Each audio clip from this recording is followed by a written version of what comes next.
Okay, everybody, I don't know if I'm in here or not. I'm still learning this thing. Let me go down through here. And I'm going to do that. Well, that works. Okay, tonight we are going to discuss.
Okay, you should probably hear me now.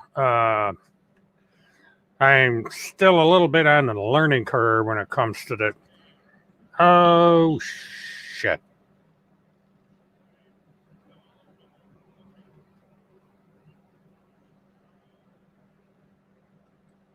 Sorry about the swearing. Uh, Apparently, when I monitor myself, it goes over into sending it to my headphones, and it was rather confusing. Now, let me see what we do here. Boom. Okay. Now, what we're going to cover tonight is a little complaint that was made um, by Timmy to the uh, he said to the press secretary, which is essentially what this guy is. He's an information officer at Fort Campbell, Kentucky. Now, unfortunately, uh, that's not the one to report things to if you're going to report criminal actions. What you do is you report it to the military police at Fort Campbell, Kentucky. He didn't bother to do that. Instead, he contacted this uh, individual who is basically a press secretary, told him everything. Now, the press secretary, according to Timmy, said that he was going to turn it over to the proper authorities. And what I'm going to do is I I did the last minute things. Here we go. And so I've got to get the slide out. It's going to take me a couple minutes. But anyway, so he made this big deal claiming that he uh, contacted the authorities. And nope, I didn't do it. All right, I'm going to have to get by without that. Um, but let me do it this way because I got what I wanted to do on the other computer and I forgot to transfer it. So we'll just go to his thing and I will read what he said. At least the first two paragraphs of it. And no, he didn't. That's not that one. It's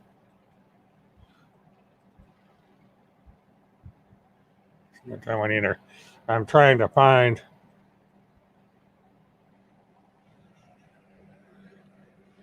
Okay, now what he said,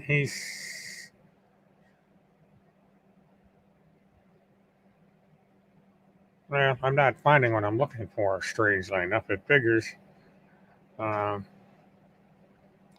when I go to do this. Oh, here we go. I found it.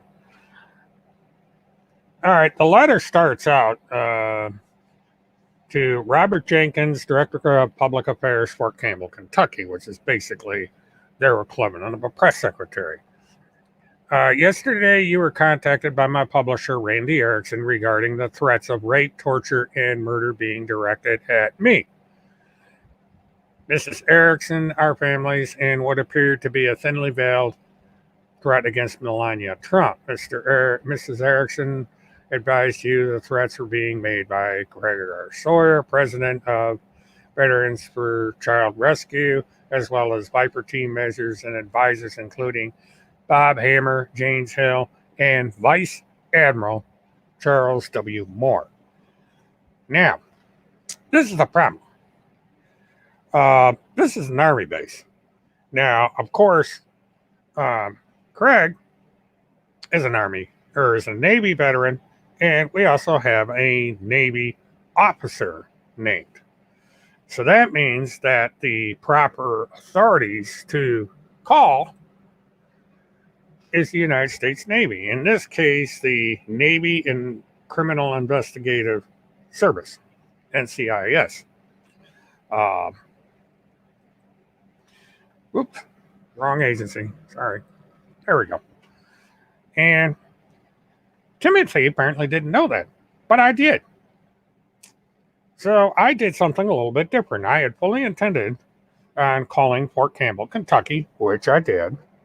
But I did so after I called the United States Naval Criminal Investigative Service and talked to officials over there.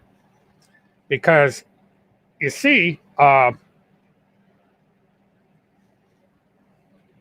so that's not going to work.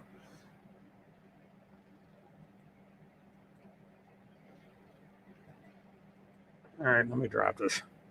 So anyway, what happened is I was referred to an investigator there. We talked for quite a long time, and I explained the situation to them, and they kind of perked up when they heard that a vice admiral was included in this complaint. And there's some things that were discussed that I can't disclose right now. But where we're at is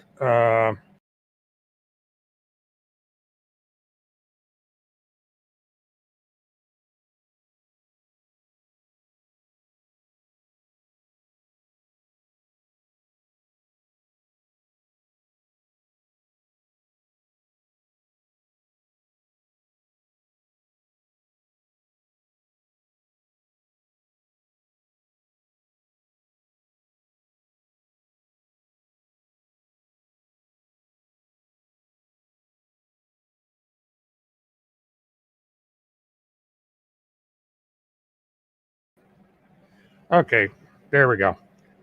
I went off the air again. I'm still learning the software, and I rehearsed this, and of course, rehearsal didn't go too well. I don't know how long I've been without audio. Let's see, 10:09, 10:09. Okay. As far as calling Fort Campbell, they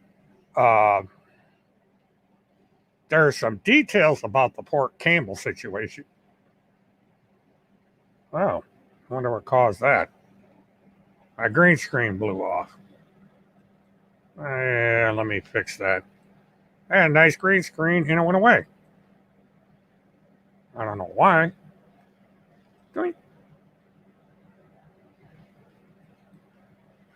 Okay, I'm not sure what happened. I lost my green screen.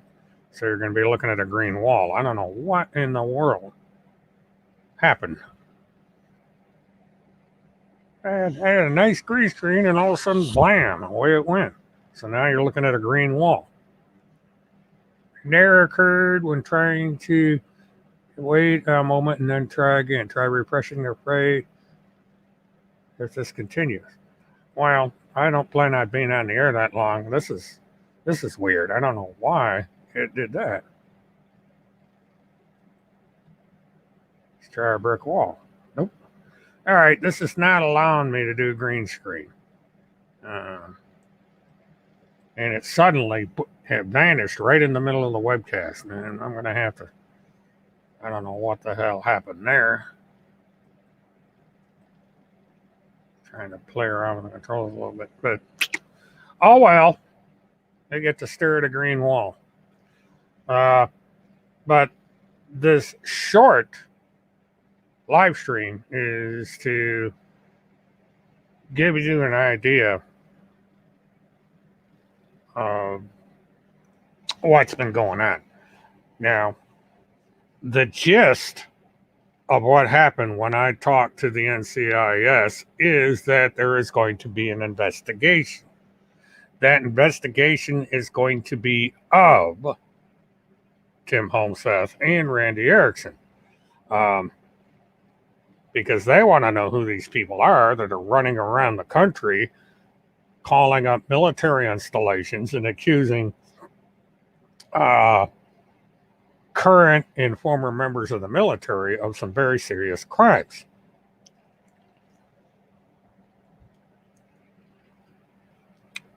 So, what's going to happen is they are going to have to answer to the government at some point.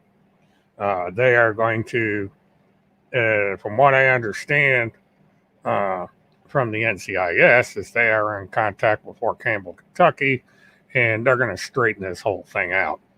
And that's basically what I wanted to get across tonight is that I have talked to the government. The government has said we are going to do something about this.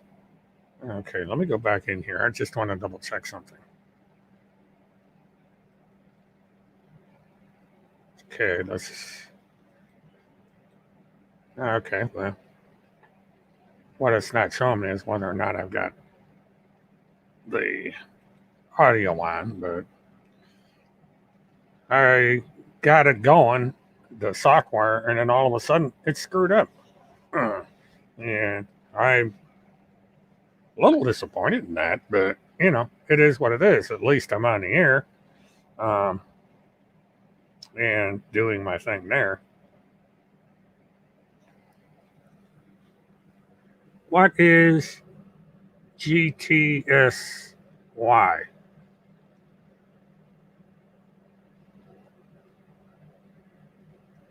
I don't know.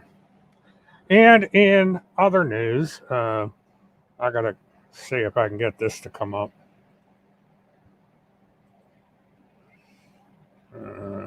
Let me go over here.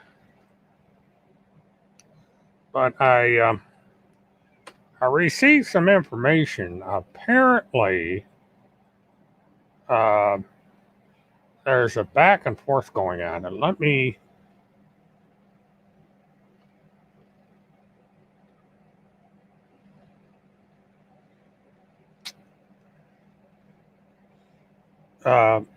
I have heard from an anonymous source that Bundy's group and Kirk Pendergrass are kind of intertwined. Apparently, let me see if I can figure this out. There's a couple things that this anonymous source has done. The anonymous source says things were stolen from Field, and of course, they both blame each other. Kirk does not talk to Field anymore, and he has avoided Timothy because he does not want Timothy to start spewing articles about Kirk. And let's see. I'm going to go down here.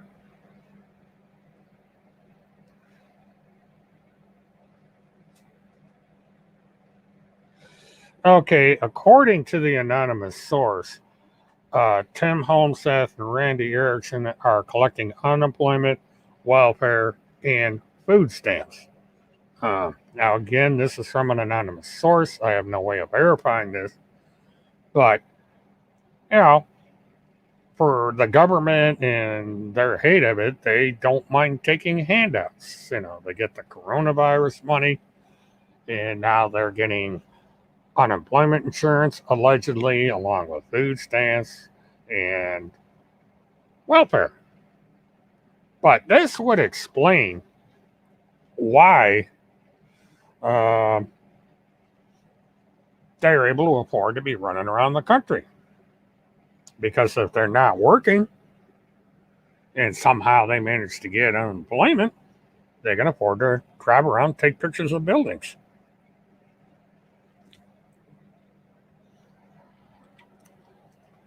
Well, from what I gather, let me get down here. I'm going to have to start doing this again.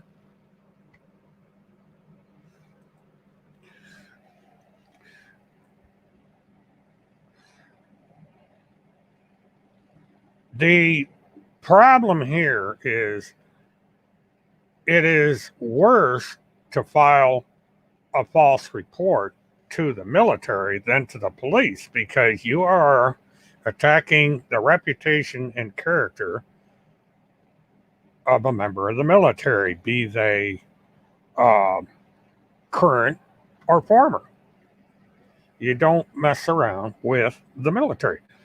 So, and this is pretty serious, the kind of charges that were brought against the individuals by Randi and Timothy can get all military benefits stripped from the individuals that they're adjudicated.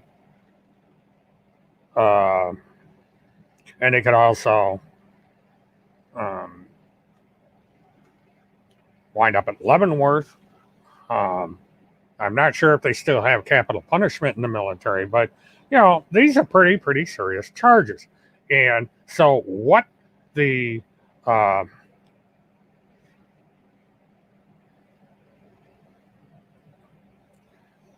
wasn't he Section 8 at one time too?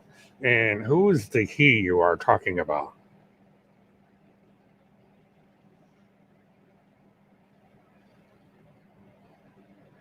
Oh, I'll have to look that one up, Kim. But yeah, the problem here is he is made a serious charge against a flag officer, this being a vice admiral. And the military doesn't have a sense of humor, and they do not ignore this kind of a complaint, no matter how phony it may be, because they are not going to tolerate having these things spread about their military members all over the country. And so what's going to happen, from what I understand with these conversations, is that they are going to look into this and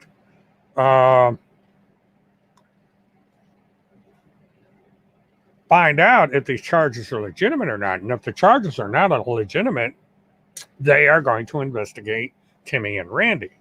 And the military will be the ones to file federal charges against them for making these false reports and denigrating a member of the U.S. military.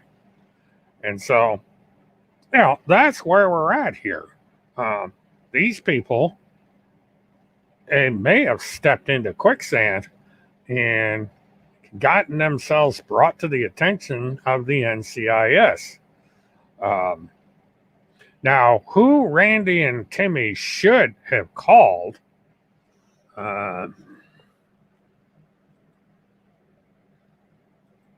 is the military police. The military police is who your CID is at Fort Campbell. And so this is who Timmy and Randi should have contacted when they started all this. But instead, they called what is essentially a press secretary. Now, I don't know how well you can see this, but this is an NCIS complaint form. I had to fill this stupid thing out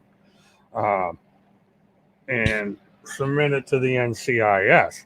There is also a form for the United States Army at Fort Campbell. This is the form that you fill out when you contact the military police at Fort Campbell, Kentucky.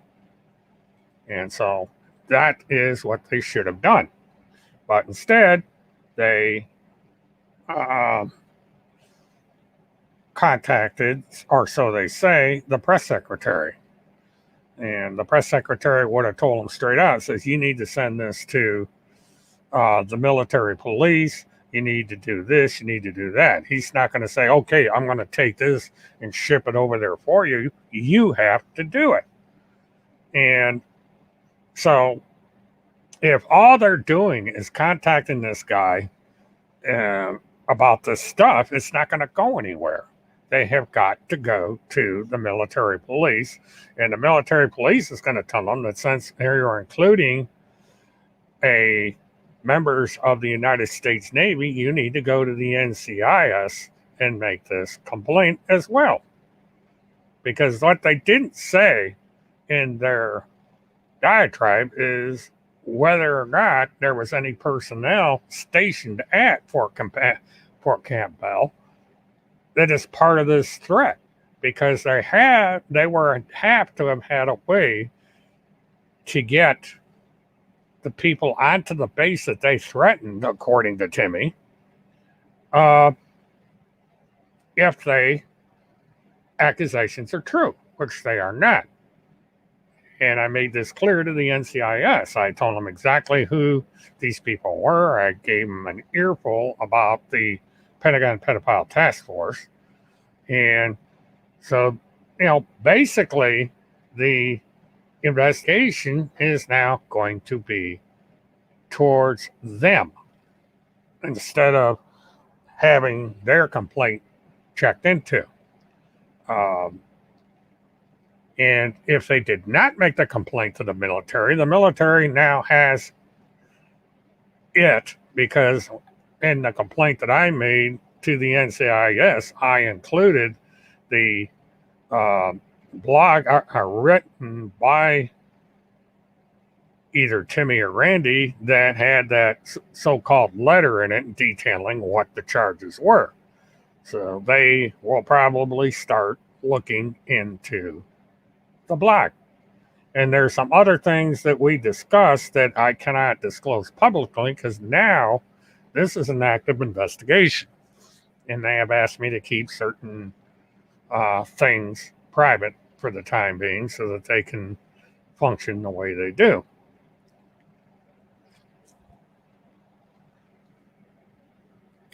So that was my main reason for getting on the air tonight. I wanted to go over, what resulted from the phone call, the series of phone calls. Actually, I made several phone calls about this and had to fill out these forms. I mean, it's been a weird day, and I had something happen at 1:00 that went about the way I expected it to.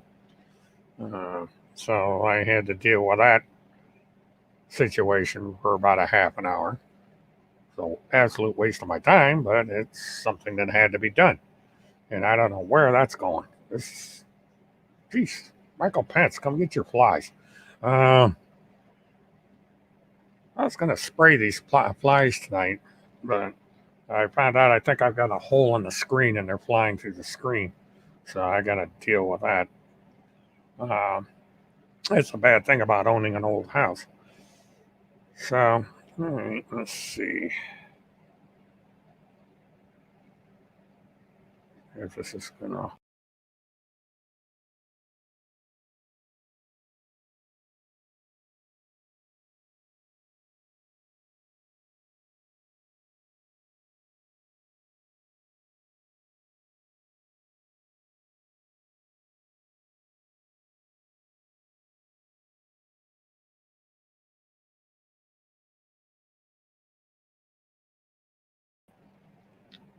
Okay, sorry about that. I keep kicking myself out of the chat. And it's when I play around with the software, I've got to figure out how I can go back and forth without kicking myself out.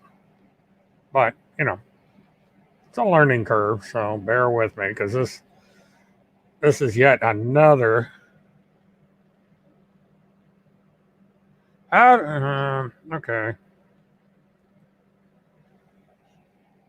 How do people find out if they've been trafficked? Casey, I don't understand the question. If they've been trafficked, they're going to know it because human trafficking, you're taken out of your environment and you're either, in a lot of these cases, when people are trafficked, they're prostituted. If it's children that they're taking out of their original environment and put in another environment. And I'm not sure how the child would find out, but at some point they would.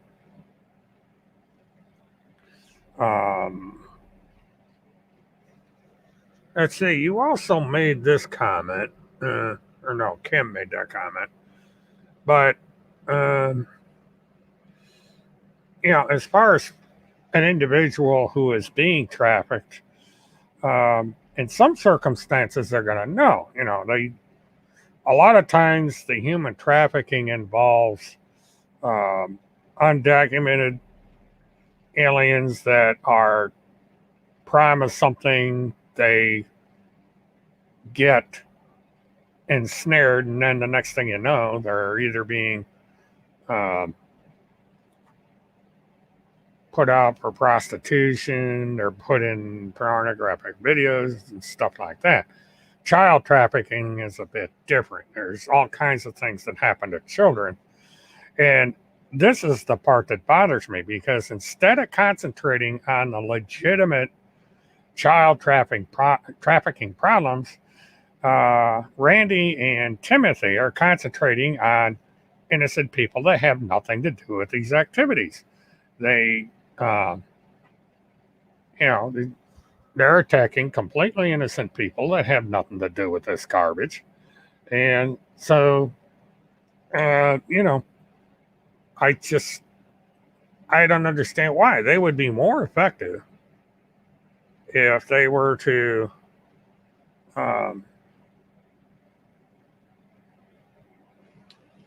still, I'm getting an error message up here. Apparently I can't reset the green screen unless I shut the show down, and I'm not going to do that. I don't plan on being on the air too much tonight. I came on basically as an impromptu to discuss this latest development.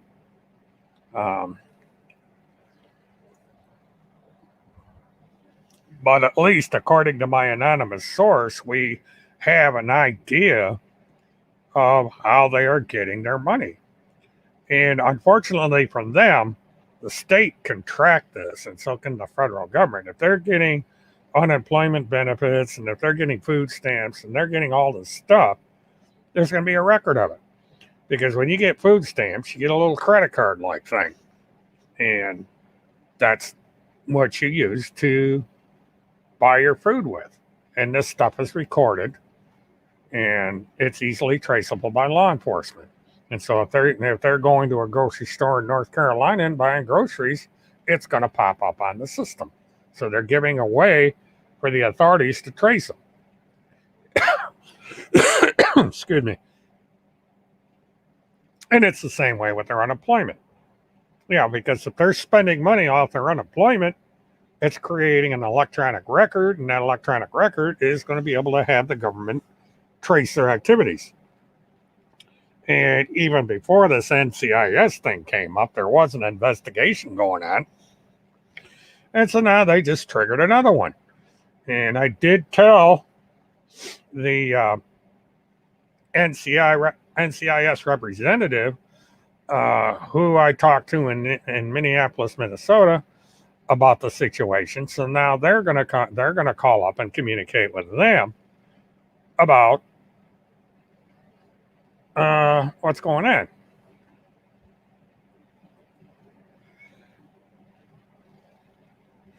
Can her? I don't know if the husband can do anything or not.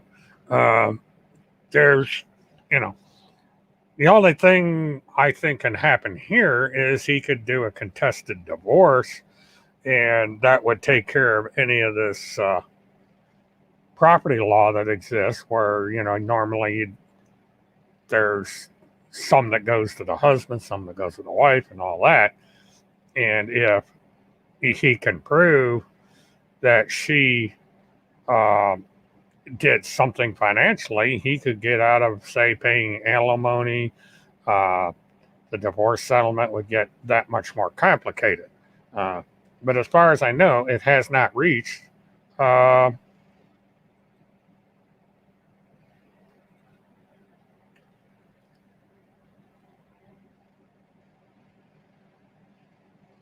understand that Kinder Joy might be her cancer meds.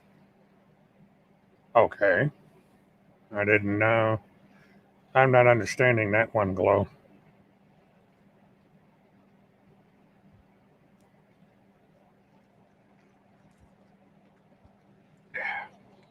But, I just find it weird that uh, they're getting involved in these kind of activities. They're wandering around the country, taking pictures of books in front of buildings. Apparently, they're giving the books away. They're not selling them. Now, that is the strangest book tour I've ever seen. That, um,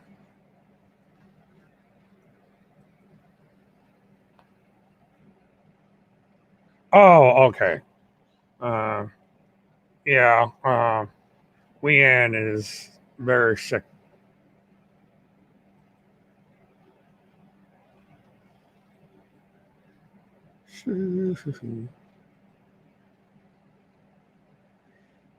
Interview who?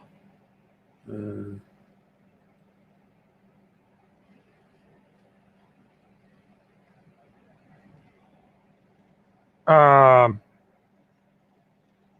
it depends on how she filed for food stamps. If she filed as an individual, um, it's a reduced amount because the how you get food stamps is based on a combination of factors, and it's also based on how many dependents you have. So, um, her children, as it were, are adults.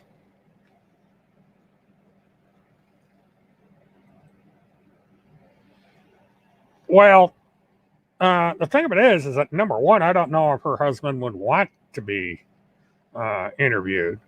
So I don't want to go bothering him because of all this. Because honestly, I don't think it's really necessary. Um, and he's got enough on his plate without worrying about some YouTuber wanting to interview him. Um, I doubt he'd want to get involved with this mess right now. He's got enough to worry about. But it's always something to think about. I'm not going to contact. Okay, what is?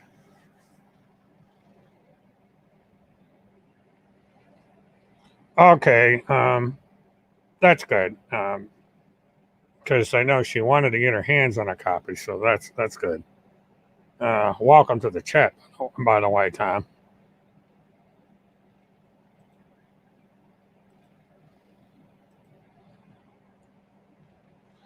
But I'm probably going to run this up to the top of the hour and then call it because that's the only reason I came in here tonight is to discuss the situation. And unfortunately, the software is acting up a little bit.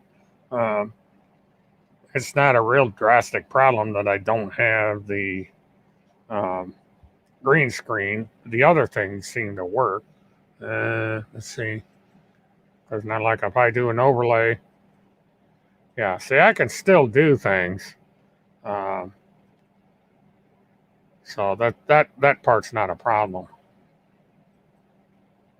And this is the artillery range where Timothy alleges this so-called rape was supposed to take place.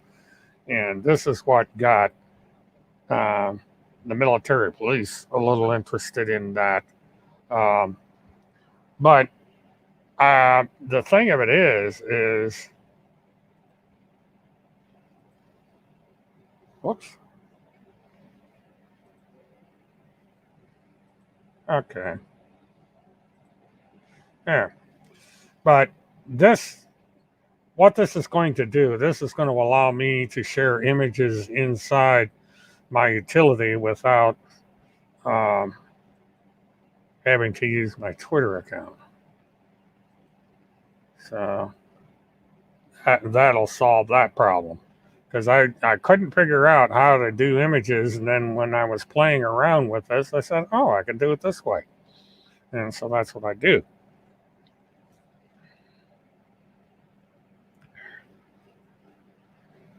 So that's how I solved that little problem. Now,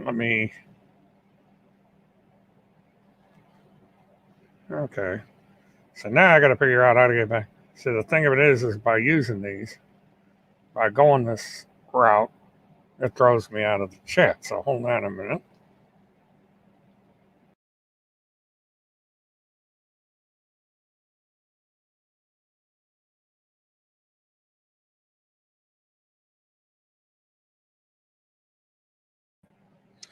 Now, what I'm trying to figure out, it's when I go over and use this optional stuff on the right, it's, when I do the overlays and stuff, it throws me out of my system. And I'm trying to figure out,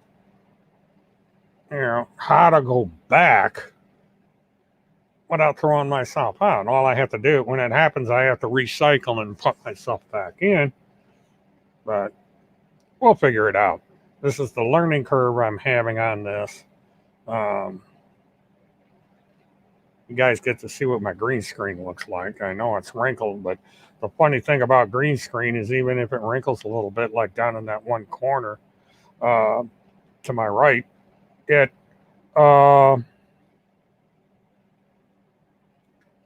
smooths out.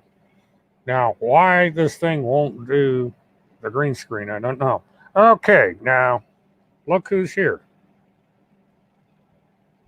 Still supporting the Catholic Church and the evil in there. Task Force is showing herself to be a religious bigot, which she's a bigot anyway. And this is the kind of stuff that Task Force does. She's a bigot, she's a racist, and so forth. But, I figured she'd come in here. Task Force, I'm rather curious. Are you the one that contacted Fort Campbell, Kentucky about these false accusations that were made? Why didn't you go to the NCIS? They would love to hear from you.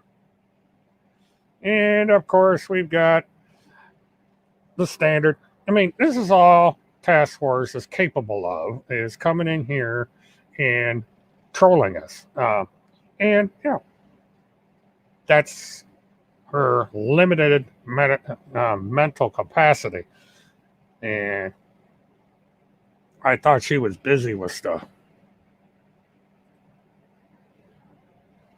Yeah, she's a sausage, all right.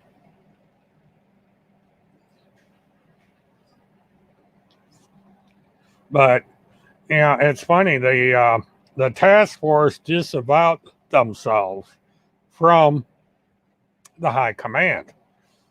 They say they're two separate people, and they do not own the high command channel. I thought that was rather weird. But,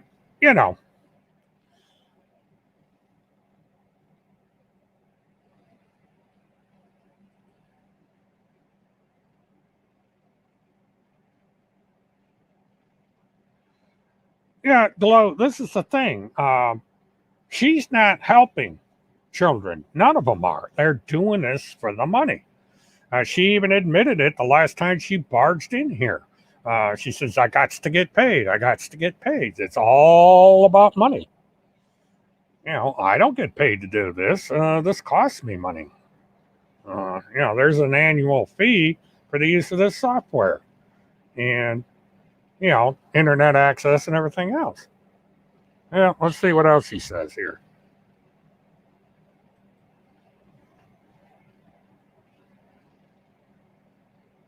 Oh, maybe Tom can identify who Task Force is. Look at this.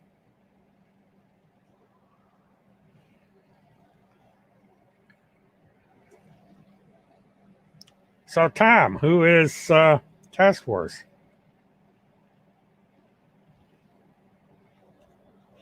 Tom, can you identify who Task Force is since she made that accusation there about you?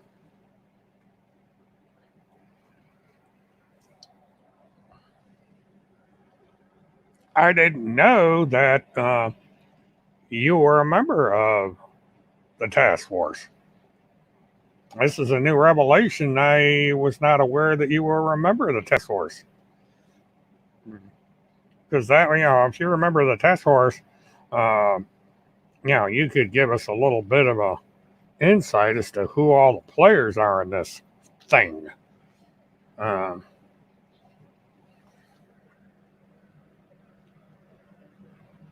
Hi, Richard. Basically, just going over Timmy steals from everybody.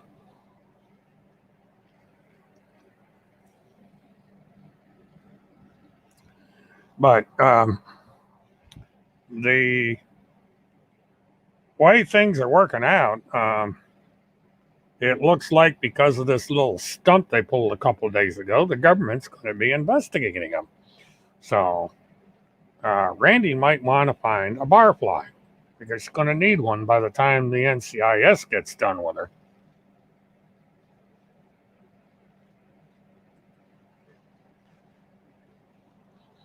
Well, more than likely he did. I would believe that he did. Of course, Timmy and Field are blaming, or Timmy and Kirk are blaming each other. And Randi accused Kirk of stealing a car. That's Grand Theft Auto.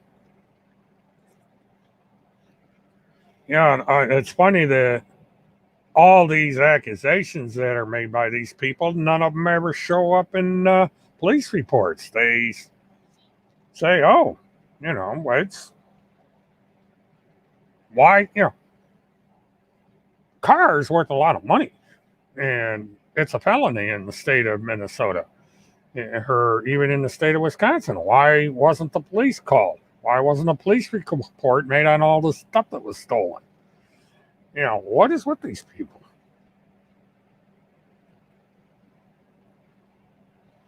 Oh, so there's another.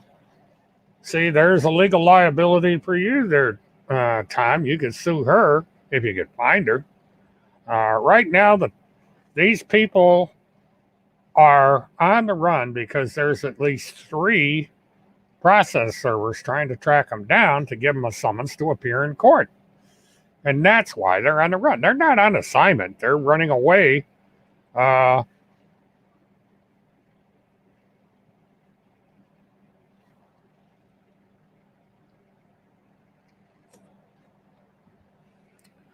see, everybody that is part of the founding and current operation of the task force is going to be in trouble with the law because it's a phony.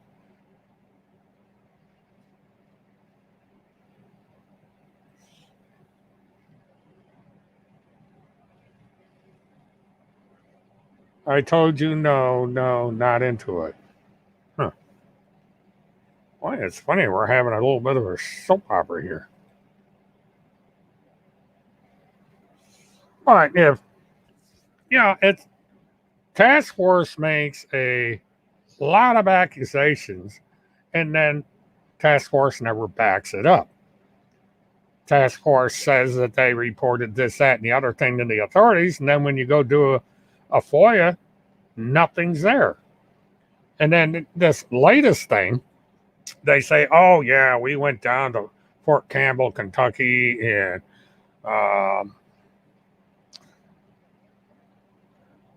reported this stuff to the public information officer, which is basically a press secretary. He has no law enforcement authority. This has to go to the military police. And if they had actually called the fort or contacted them, they would have been told, you need to call the military police directly. We cannot relay a civilian complaint. You have a form you have to fill out, and that's that. This business of saying, oh, we contacted this person or that person, but we didn't contact the military police or NCIS or any of the government agencies that actually investigate stuff. This is an indication that this is a phony article again, like he always does. He said that he reported me to the Delphi Police Department, as somebody that looks like this killer. And yet when you call the Delphi Police Department again, we never heard from anybody. And since you have indicated to us that they are out there publishing stuff about us, we are going to keep an eye on them. So now you've got the Delphi authorities looking at Randi and Timmy over their actions in their town. Same thing goes for that town in Indiana where Timmy put up the book in front of the courthouse. They're keeping an eye on them. So every place they stop along the way, the cops are keeping an eye on them because they're not doing things the way things normally get done when you're reporting criminal actions. You go to the lawful authority that has the investigative assignment. You don't go to a press secretary, and you don't sit there and put up pictures in front of a courthouse. Hi, Peasant Donut. Welcome to the chat.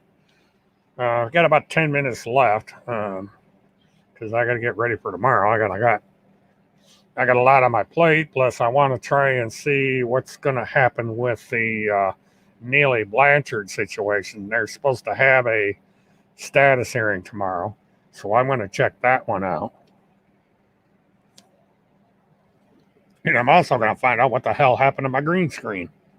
Because my capability to do a green screen just went poof.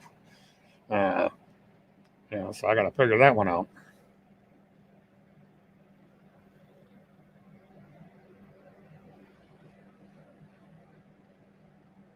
If you ever step, what is this about?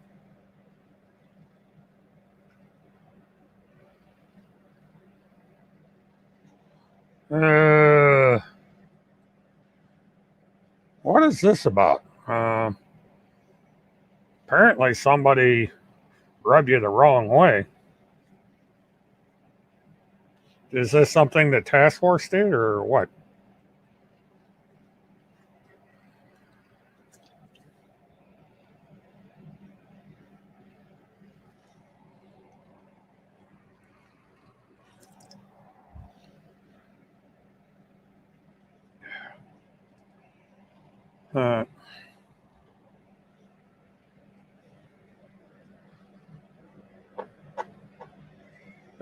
Yeah, that's right. That's going on. I don't know. That's in a different time zone, so it might be interesting.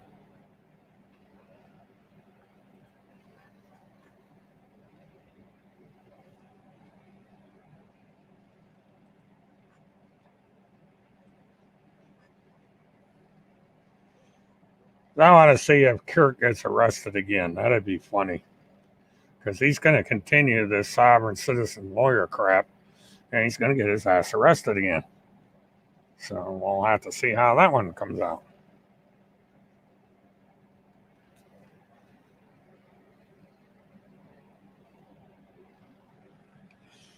And unfortunately, I've got an extremely busy schedule for the next 2 weeks. So it's going to be hard for me to do much of anything except come on at night after the fact and talk about some of this stuff. The hearing tomorrow with Neely Blanchard is probably going to be fairly short. The roster I was looking at, man, that judge is going to have a busy day.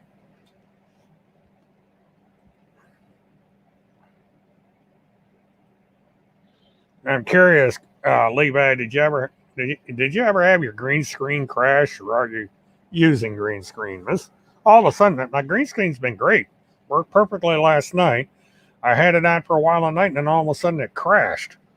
So I have to use an alternative method to get things up on the screen. So I'm not sure why that happened. And unfortunately, from what I can read on the instructions, you have to turn it.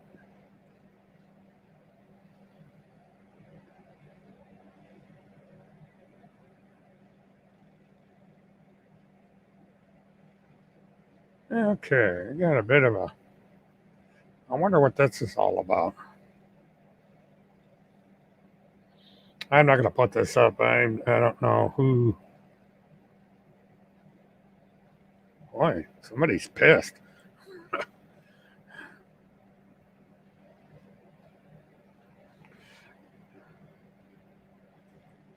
Yeah, I was asking the same question, Levi. I have no idea what's going on here.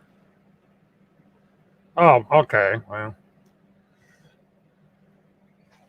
but that's how I get the backgrounds up, is I use the chroma key, and for some reason it worked perfectly yesterday, but tonight it just all of a sudden it crashed and I got this error.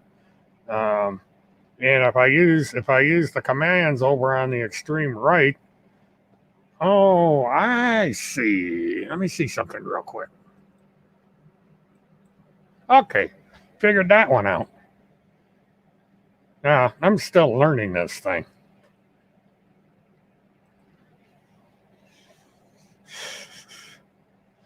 But the chroma key was working perfect. I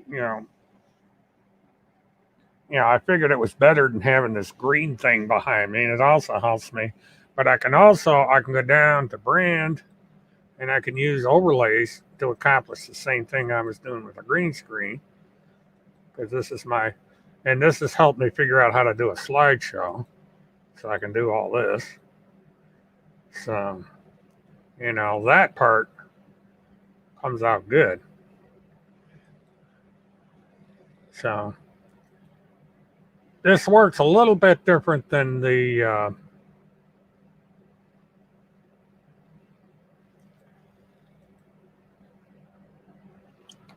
things. And then I just got to remember, but I finally figured out how I can get the comments without kicking myself off the system. So that part's working.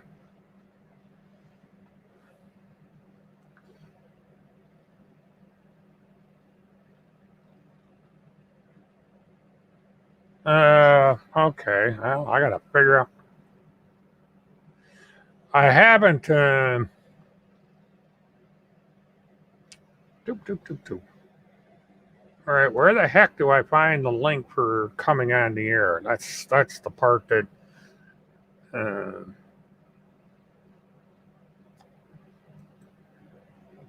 Yeah, that'd be interesting. See, all right, here we go.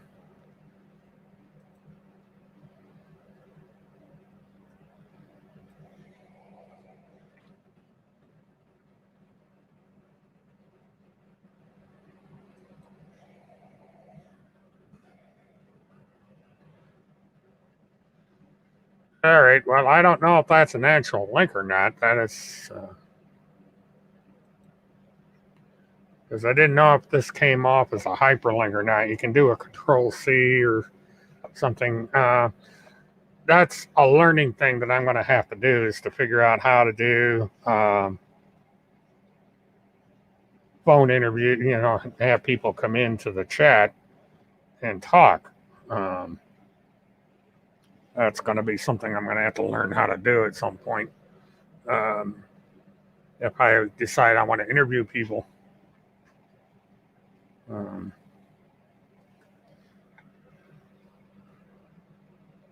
Yeah, see, I don't know if that came through as a hyperlink. Somebody over in YouTube's going to have to try that.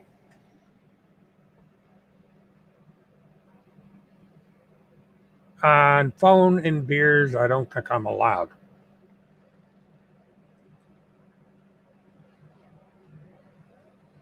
Okay. Yeah, I clicked on invite and I put the link over in chat. Um, and I guess because it's.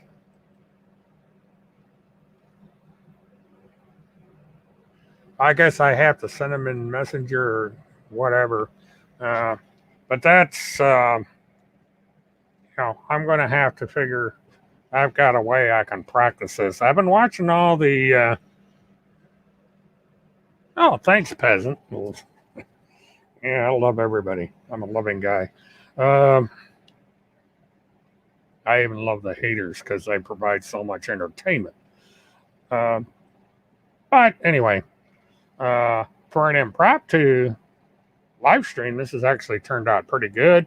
It's showing me that at a minimum, I've been able to eliminate the buffering because that was an extraordinary headache. Now all I got to do is figure out this green screen problem, which is not the most.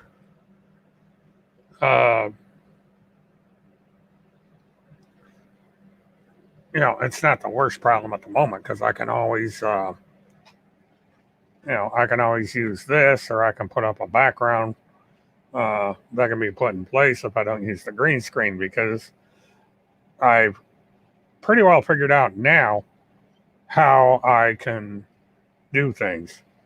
So, I'm learning the software a lot faster than I thought. I've only had it up and running a couple days, and I'm already starting to. Well, peasant, I've used green screen before. I've used it on my other software, and I used it here, and it was working fine here, and then all of a sudden it disappeared. And the software is telling me that I can't do it.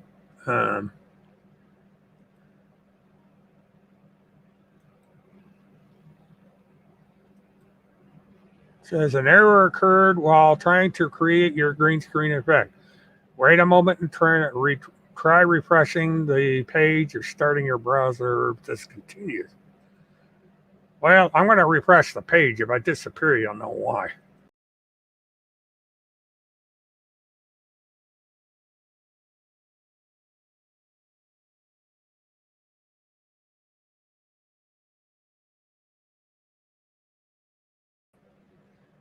Well, no, it didn't work.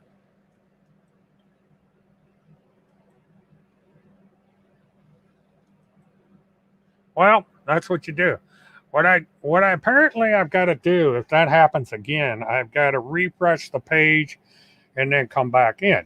So that part worked out. I don't know why it crashed, but I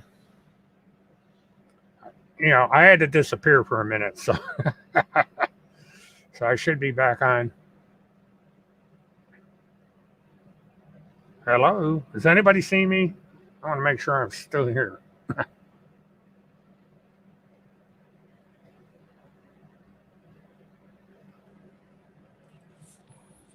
Okay, Levi, I see you in here. Hey, Mert, how are you doing? I'm doing good, Levi. Well, I was just taking another step in getting this thing working.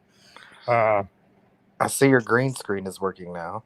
Yeah, what I did is I refreshed the page, and that apparently is how you resolve the problem. You just refresh the page. You got to bring yourself back in the room, of course, because it knocks you off the air. So that resolved that problem. Basically, I'm learning how to use this stupid thing. I'm not surprised that Timmy and Randi may be committing fraud by receiving unemployment or some sort of assistance, because Randi's done that in the past. She's claimed that she was bankrupt, and she didn't tell during the bankruptcy that she was making income. She said she was making zero money. In fact, she was working and making money at the time, so she has a history of fraud. Yeah, and that was the allegation that was sent to me is that she's collecting food stamps, she's collecting welfare, and she's collecting unemployment, and Tim is doing the same thing. And eventually the authorities are going to catch on to this, and they're going to get prosecuted if this is an actual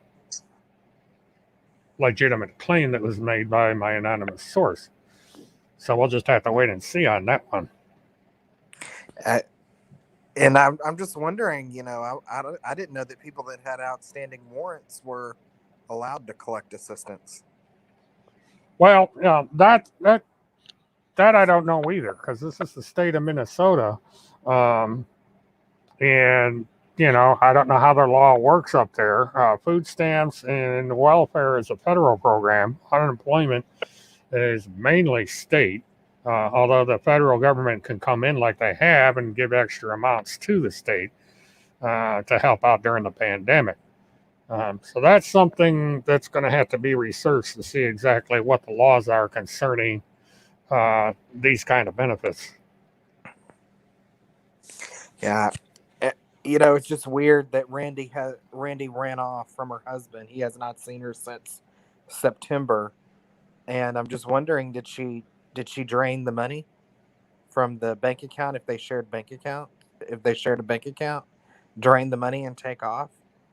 Well, that's a possibility. Again, that's speculation, but the paperwork that I've seen from the county sheriff is that, of course, the husband hasn't seen her since this last September, which coincidentally was the exact same time I was doing the my MESA or the Chaos Project when I was up there in the 2 states. So there's no telling. But I think the reason she's on the run is all these process servers that are chasing the 2 of them down. Because there's at least 3 people that I'm aware of that are trying to get her served, and Timmy as well, and the process servers can't find them. And this is even true because Randi is supposed to have addresses down here in the state of Florida, and they haven't been to she has not been to her residences down here, her 2 properties, in quite a long time. Actually, 2 or 3 years that she has not been down here, according to the county sheriff over in that area. Oh, wow. So at this point, I don't know what Craig Sawyer and the others are going to do, because if they can't find them to serve these warrants, that's going to be a Usually situation. they put out, most places, if you can't locate the person that you're trying to serve, you can take out an ad in the local newspaper, and that will count as them being served. Yeah, they're going to have to check the laws in the state because, like Craig Sawyer, this is originating out of Arizona. So Arizona laws would apply in this case and not Minnesota because he's the one creating the action. Peasant in the chat said, I love Levi's Pomeranian. That's not a Pomeranian in the picture. It's a Chow. It's not mine, but I want one. Oh, yeah. But that's what it is. It's a Chow. It's my favorite dog. I would love for one to get a hold of Timothy and Randi. Oh, yeah. That would be an interesting show. But, yeah, I love Chows, too. They are beautiful dog. And, when you look at it at a distance, it does look like a Pomeranian. On steroids. Yeah, really. Because I'm just wondering, Randi's husband, I'm wondering, he has to have some idea of where she is. Because, maybe. Yeah, she just takes off, doesn't tell him anything. And if they share a bank account, he would be able to tell where she withdraws money from, the location. Well, maybe. Because don't you also find it weird, Mert, that nobody in her family ever called 911?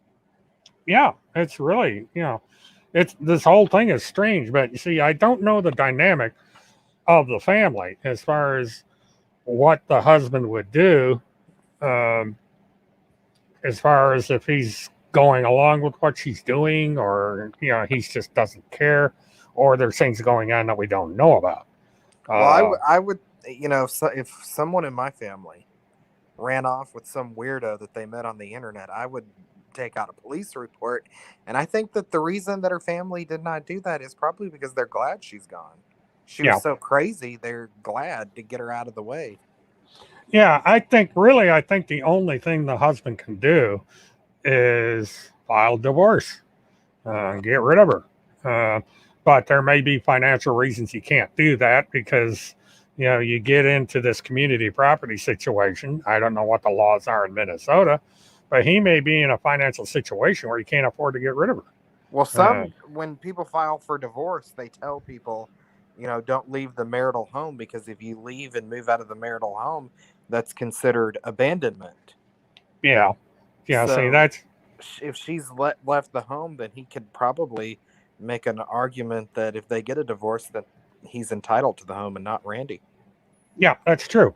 Because they have to look into the titles, see what title's on the house. And that's all you get. You get the lawyers talking to each other and iron all that out.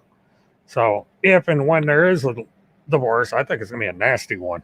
But, at this point, he's probably at a minimum. That may be why he hasn't divorced her. He's afraid of what she'll do. Yeah, because she can really create problems.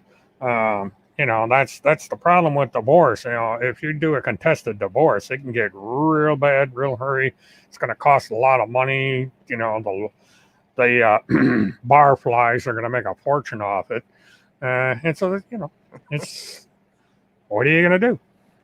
Well, I just think that it's interesting because I think that Timothy used to be so scared to even leave his apartment. We all remember the video where he got pulled over on his way to court, and he was shaking so hard when the police pulled him over. He's a coward.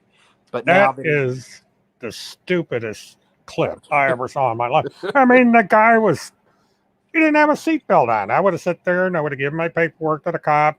I said, "Oh, I'm sorry, I'm on my way to court." The cop probably would have wrote him a warning and let him go, but he decided to be an ass, so he got a ticket for it. Yeah. Well, since he started his affair with Randi, he's becoming more bold. I think that she's emboldened him to start traveling anywhere. I mean, the guy Timothy showed up to Lynn Wood's home to deliver a book. I mean, talk about how he has no social boundaries, just to randomly show up to someone's home that you don't know. You don't know them personally, and you're going to deliver a book. It's weird. It's stalker behavior. Yeah, plus he didn't deliver the book because I would, if I'm going to give somebody a book, I would have shown a video of me handing the guy the book.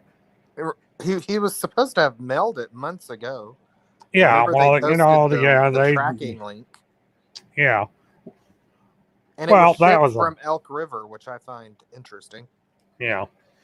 But, so why go and give another book if you've already mailed one already? They're lied through their teeth. And it's just that this thing about they just have to lie. And people know they're lying, and they think it's funny, and they get criticized for it, and they just keep doing it. They don't care. They're going to lie, period. And from what I have heard is that Phil McConnell wants no association with them. Because when they were staying at Phil's home, apparently Timothy and Kirk trashed the home. I remember those stories, Phil had some items that came up missing, and Timothy and Kirk both blamed each other. They didn't feed his dogs, so who knows what shape his dogs were in when... Yeah, and then Kurt was accused of taking the car that was supposed to be just a company car loaned to him while he was there. By Randi. You're right, correct. And Randi made a big deal out of it. She says, "I want the damn car back." And Kirk says, "No, you bought it for me. It's part of my service." And so they went back and forth about that one. And yet, for a while there, Randi was over on Facebook saying, "Oh, Kirk is this, Kirk is that," showing the, linking to his law channel and all that. But, well, I think Timothy has confided into some of these people in this conspiracy theory circle of exactly where he is, and I think that he's made enough enemies with Phil McConnell. I think he's made enemies with Daniel John Lee. He called Daniel John Lee a Satanist, and said that he's had 8 wives, and Daniel John Lee took offense. Mm-hmm. And they went back and forth. If he confided in Daniel John Lee of where his whereabouts are, I'm sure that Daniel John Lee could be snitching, because Daniel John Lee has a multi-million-dollar lawsuit judgment against him that's hanging over his head. Maybe Mm-hmm. Craig Sawyer will make a deal. We won't pursue this judgment if you tell us Timothy Holmseth's whereabouts. Yeah, that's a possibility. See, that this thing with Preacher Dan is exactly my point that I've been making about Timmy for years, that it doesn't matter how close you get to him as a friend or as a colleague, he will turn on you if the situation warrants. And that's exactly what he did to Daniel Lee. And so now I don't know if that relationship's repairable or not. Yeah. And I heard that Kirk Pendergrass is actually scared of Timothy and Randi because they have dirt on Kirk. Yep. Yeah, Kirk is, he's allegedly very careless about covering his tracks. And so it makes it easy to get leverage on him. And, so that, these people get scared of Tim because he gets into their competence, gets information on them, and it gives them leverage down the road. And so now Kirk has to watch his ass to make sure he doesn't piss off Tim to the point where he winds up in serious trouble. But, I think that, I think this is going to get progressively worse as time goes on, because I hear now that the Bundy group is getting involved with this situation, and it's not looking good for Kirk Pendergrass. And so I'm waiting to see where that one's going, because apparently there's some discontent there. Yeah, you're right, Tom. He just makes stuff up. He takes stuff that is in the news, like this business with Epstein, and says, "Oh, I was responsible for that." And he says, "I was responsible for the Ukraine," and there's absolutely no mention of either one of these things in his book. And now I discovered this thing that was written in 2014. He turns around and says it's a confession about Jan Benet Ramsey, when in fact all it was a joke by someone in one of these weird Chan websites that popped up, Master Chan. And Master Chan is a site for people that like child porn. When I dug into that, I says, how on earth did Tim even find this? It took me half a day to find this stuff. And I found the exact article and where it came from. And I think the woman that was in chat earlier, Mert, that was upset. Yeah. I think that was Ashley Coover. And apparently a man and a woman that looked like Tim and Randi approached her kids outside. Wow. Yeah, she needs to go to the authorities about that if that happened, because that's criminal stalking. So that is that's it what wouldn't surprise me, because they're traveling, they're pulling up to people's property. They pulled up to Lynn Woods, and he doesn't know them from Adam. No, somebody apparently sent him something by Timmy, and he published it without checking it out.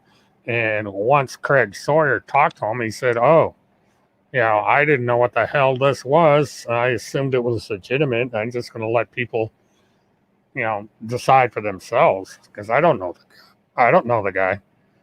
And well, Tim, if Linwood knows about Timothy Holmseth and his history, he's not going to be a fan of Timothy, because Timothy has said some very disgusting things about JonBenet Ramsey, and Linwood famously represented the Ramsey family, John, Patsy Ramsey, and their son Burke Ramsey. Mm-hmm. And Timothy Holmseth has put out some disgusting content regarding the Ramseys and what happened to John Bonet that's filthy Yeah. and sick. And he went to the house. And See, and that's why I say, he's getting more bold, and that's why mm-hmm. I wouldn't doubt if they approached Ashley Cooper's kids, Yeah. because they're out traveling and they show up to John Bonet's home like a weirdo. They Mm-hmm. show up to Lynn Woods. I mean, what next? Well, she threatened to come down to my place and live stream my house. Now, she doesn't realize that I'm in a gated park, so to speak. This is private property. You can't drive on the road in front of my house because it's private. It's not maintained Didn't by they the. post a picture? Yeah, they posted a picture of my house, and I turned around and posted one as well. Because all they did, Where they did they went in get the picture? Google. Okay. Yeah, it's on Google. That Google Earth thing where the van travels around, and you can get a picture of it on Zillow. But it's an old picture. It's a picture of the house when somebody else lived here. I said, well, here, Randy, I'll save you a trip. I put up a picture of the house in its current state. Of course, she poked fun of it. And she has this thing she wants to see my living room. I mean, what? But, it's crazy. I mean, she talks about underwear. She talks about college tuitions, who drives what car, and all this. And I said, what? How does this have to do with anything? She's just being nosy and trolling and trying to be aggravating, which is easy for her to do. Yeah, it's just weird that she and Timothy have connected with each other. That relationship is just bizarre. Well, It's a match made in hell. yeah, it sure is. Because I think what happened is Randi came across Tim. She actually explained it on some of these boards, and it fit in with her sovereign citizen philosophy. And since they're only a few hours from each other, she just roped him in, and she's got a nice little puppet there because she can cut him off at any time. Well, So someone said that Randi, when she met Timothy, she went to his apartment, mm-hmm. and she thought it was disgusting. Yeah, The way that he she wrote was about it. living, that Yeah, was filthy. So, what does that say about Randi? That she is now involved in some sort of romantic relationship with him, even though she's still legally married. well, I'll say she has no taste in men, and she has low self-esteem if this is the case. But what it is yeah, here's Timothy living like a pig in this Section 8 housing. Boy, did I have a conversation with the landlord about that one. And what did they say? Oh, they were about to kick him out because they were getting complaints from it's your typical apartment building. It's a 2-story apartment, and these things are right on top of each other. It's about a 30-year-old building, so the walls are thin, and they could hear all kinds of weird shit. Plus, the smell from the room was permeating. They were hearing weird shit from his room. Yeah, they were hearing noises. He was screaming because he'd be on the phone with somebody and he'd be screaming bloody murder. He was up at all hours of the night, and the place literally smelled. And the people that met him in the hallway said he smelled. This is somebody that should have been put in a psych ward a long time ago. If he's on the phone screaming, he's not cleaning his place, he's not taking a bath, he's on the internet obsessing over the private parts of little kids. Yeah. He cares about all these kids that he only knows from the internet, yet he doesn't even take care of his own kids. Oh, yeah. I've read I remember the paperwork I read about that. And I mean, he is really something else. And this is what happens when we don't treat people with documented mental defects. We let them run wild. Yeah, because that one incident that he describes in the book should have been enough to put him in a psych ward. Because he admitted the floor he was on was a psych ward, and somehow he got thrown back into the public light. But he is Tom's comment in your chat. Well, there it is.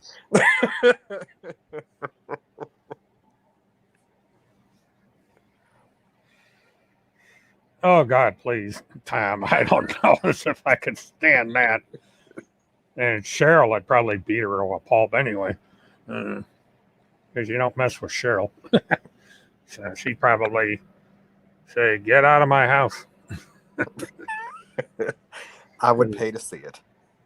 Oh God, I don't think I could get past the smell because if she's been living in that car with Tim all this time, she must really be right. Yeah, my message to Randy is go get checked for STDs because Timothy Holmseth has multiple children, all with all different women, all out of wedlock. Uh, So you need to go get checked, Randy, and your husband maybe too, if there were some interlapping in relationships.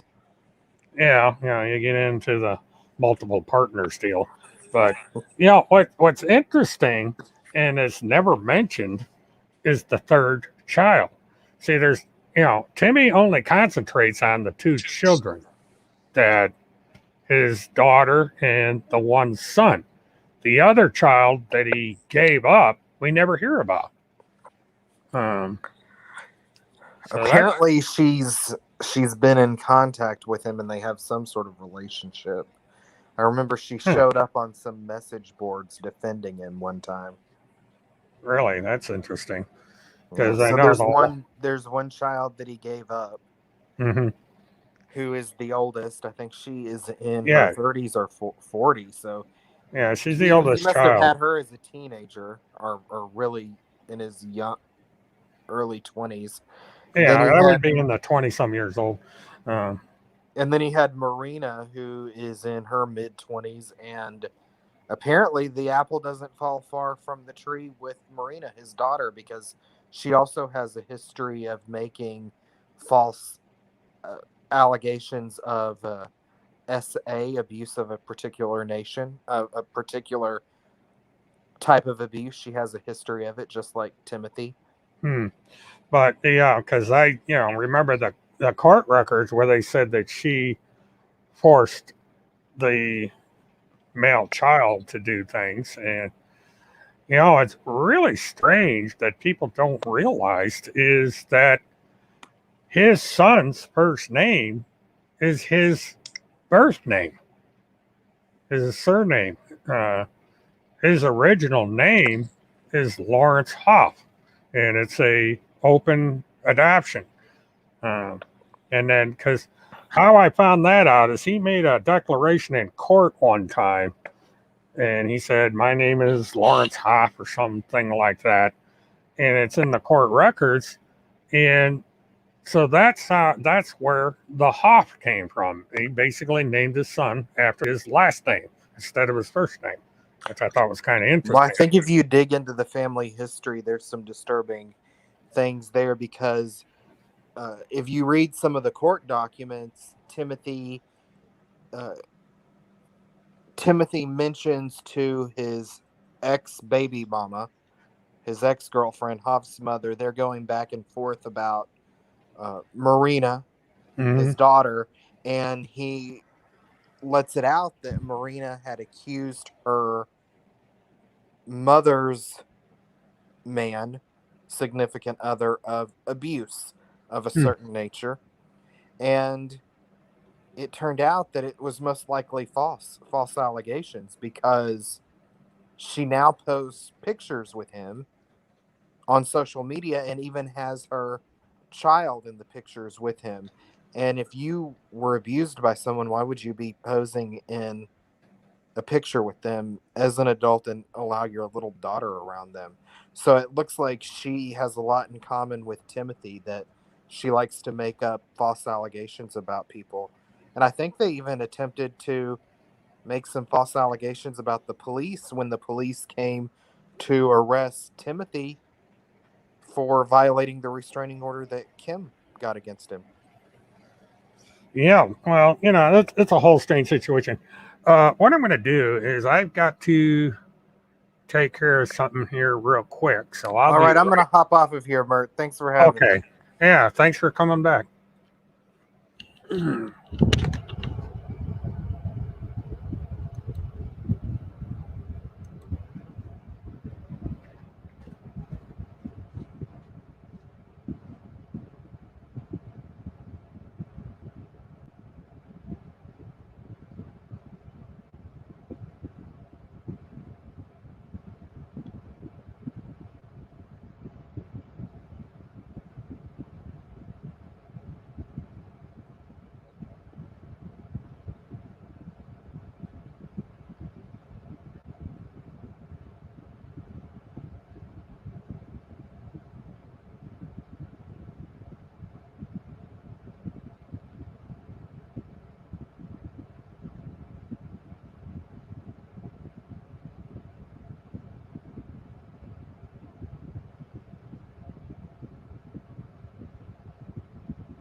All right, everybody, I'm back. That was nice of Levi to come in like that.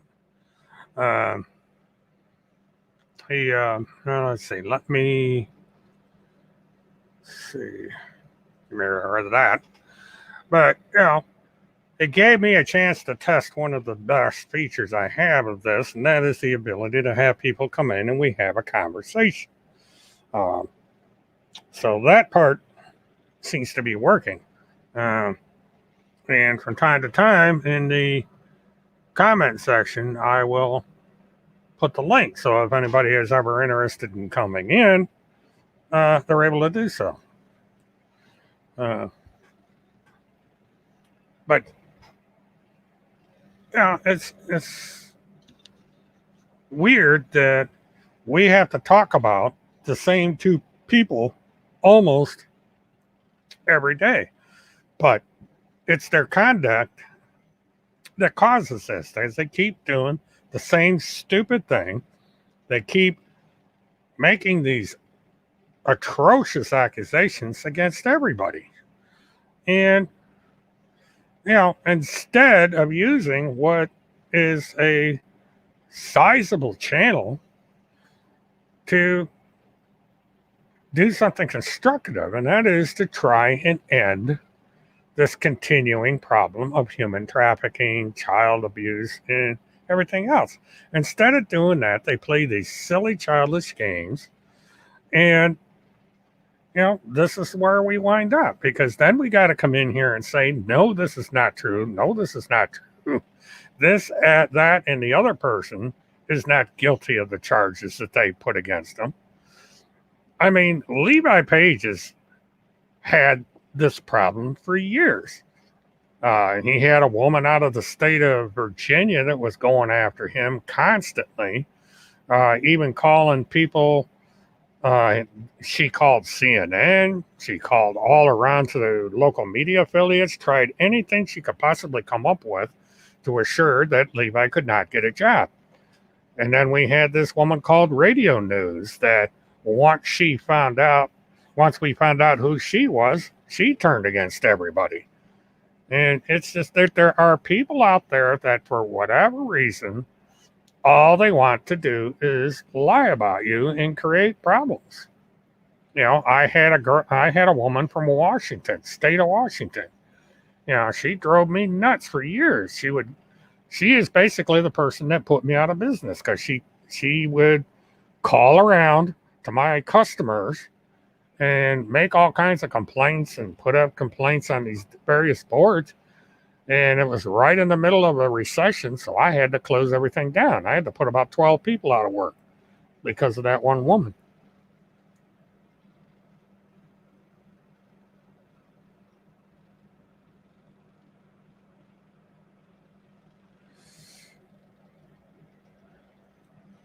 Yeah, the Radio News went after Timothy Holmseth hard.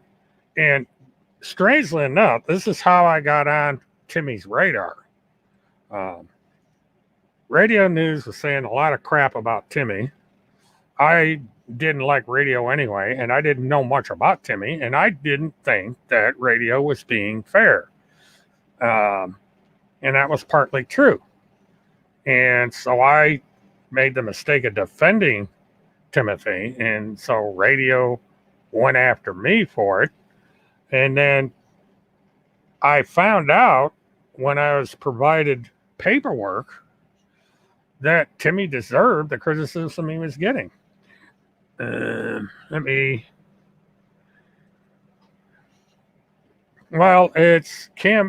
who was Radio News. RadioNews.net was a WordPress blog created by a woman from the suburbs of Atlanta, Georgia. She claimed to be a dual engineer. She was a mechanical engineer and she was an electrical engineer. Both turned out to be false. And she said she was a contractor for AT&T. And she put up this website where she would poke fun of people. It was kind of like a satire. And she turned mean. And she didn't like Tim Holmseth, so she went after him hard. And it's kind of a complicated story, but basically she started out being friends with one side and enemies of the other. She came after me hard. And eventually we started seeing people on side A were getting attacked by all these weird usernames that had me in there, like Mert Defense, Mert Help, Mert this. And they were going after people, and I was accused of creating all these accounts. And it turned out that she was doing it. And she got nailed because she slipped up and put a piece of personal information about a car on the website.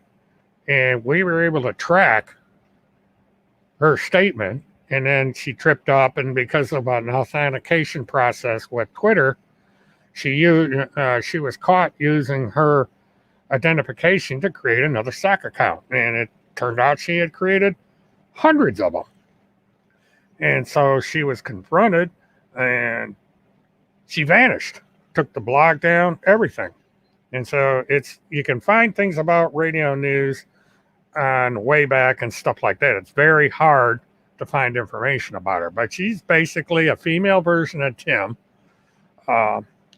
And to really wrap this up, she was never an engineer for AT&T. She did not have any college degrees.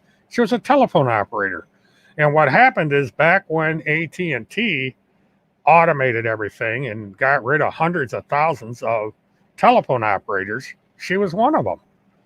And there's not too many opportunities for telephone operators. She had a pension from AT&T that she's living on, and that was all there is to it. She suffered a lot of illnesses. She was a recluse in a small townhouse owned by her son. And, it was just one of these fake people. And she's vanished from the internet. Nobody's seen her. There's talk that she's probably finally died because she was in very bad health. She was a heavy smoker, had asthma, the whole 9 yards. So there's no telling what happened to her. But she's basically gone. But most of the material that Tim Holmseth uses against me was generated by her or repeated by her. And, it's just, there's people out there, lots of them, who will attack a complete stranger just for the sake of attacking a complete stranger. This is what was done by 4chan. 4chan came after me when I was doing the Trenton Duckett case. And the people that were behind 4chan, KFC fan, and Renzo Loves Cakes, aren't even United States citizens. They're from Europe. One was German, the other was English. And then we had this Monoxide MMAC, which was this hillbilly from southeast Kentucky. And he liked to joke about raping women, joke about having sex with his mother, and other stuff. That guy was a strange bird. And he made the mistake of putting child porn links on a chat and went to jail for it. And he's off the internet. And then there was this guy from Canada. He was really a trip. And he got arrested, and he's off the internet. So, there's all these people out there, and someone could come along and, for whatever reason, just because they feel like doing so, could trash you, and you may not even know about it. You'd be minding your own business doing something, and somebody's off on the internet someplace trashing your reputation. And it may be months, years before you find out about it, until you get in a situation where somebody says, hey, you're that woman or man that we saw on the internet, and there's all this stuff about you out there. And then you say, well, what are you talking about? And they send you the links, and you find out you're under attack by a complete stranger. This is what happens. And what Timmy and Randi are doing is basically the same thing. They go out and attack people, and these people probably don't even know they're being attacked. Now, I don't know if this vice admiral knows he's being attacked unless Craig tells him about it. Now the NCIS is probably going to contact the officer and say, hey, there's this guy over on the internet accusing you of bestiality and all this other stuff. And the guy goes, who the hell is he? Never heard of him. And so this is going to, this is what they do. They do not care the damage they do. They're going to attack you for whatever reason, and they don't care that they're destroying your lives.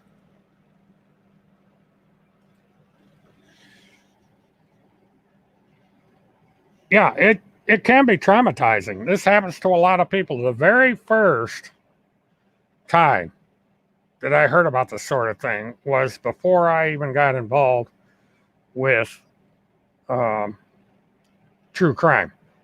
This is way back. I was on, how old this situation was. I was on CompuServe. And then from CompuServe, I went over to Earthlink and so forth. But anyway, on one of these databases was a 14-year-old girl who was into dog shows. And she had dogs that she was supposedly one of the youngest individuals that owned and showed her own animals in these dog shows. And for some strange reason, some trolls started attacking her, and they made all kinds of accusations. They said her dog was a fraud and that she had forged AKC paperwork. Somebody called up the AKC, the American Kennel Club, and the American Kennel Club had to look into it, and it created all kinds of problems. And they didn't know where this information was coming from until the person behind it all slipped up, and they were able to figure it out. But a 14-year-old can't even enjoy showing her dogs off at a dog show without some idiot coming along and trying to destroy her. And this is what happens. For whatever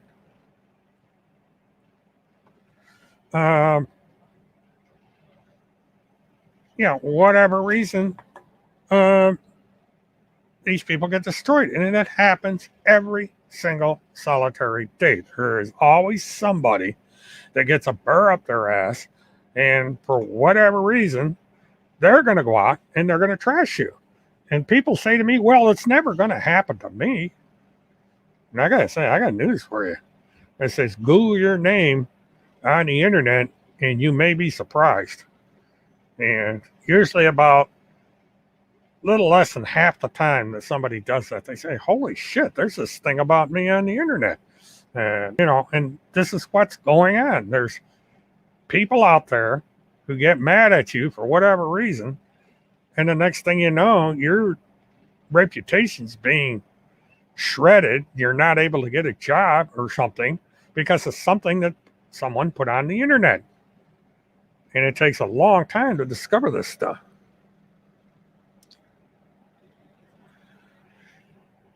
So, and so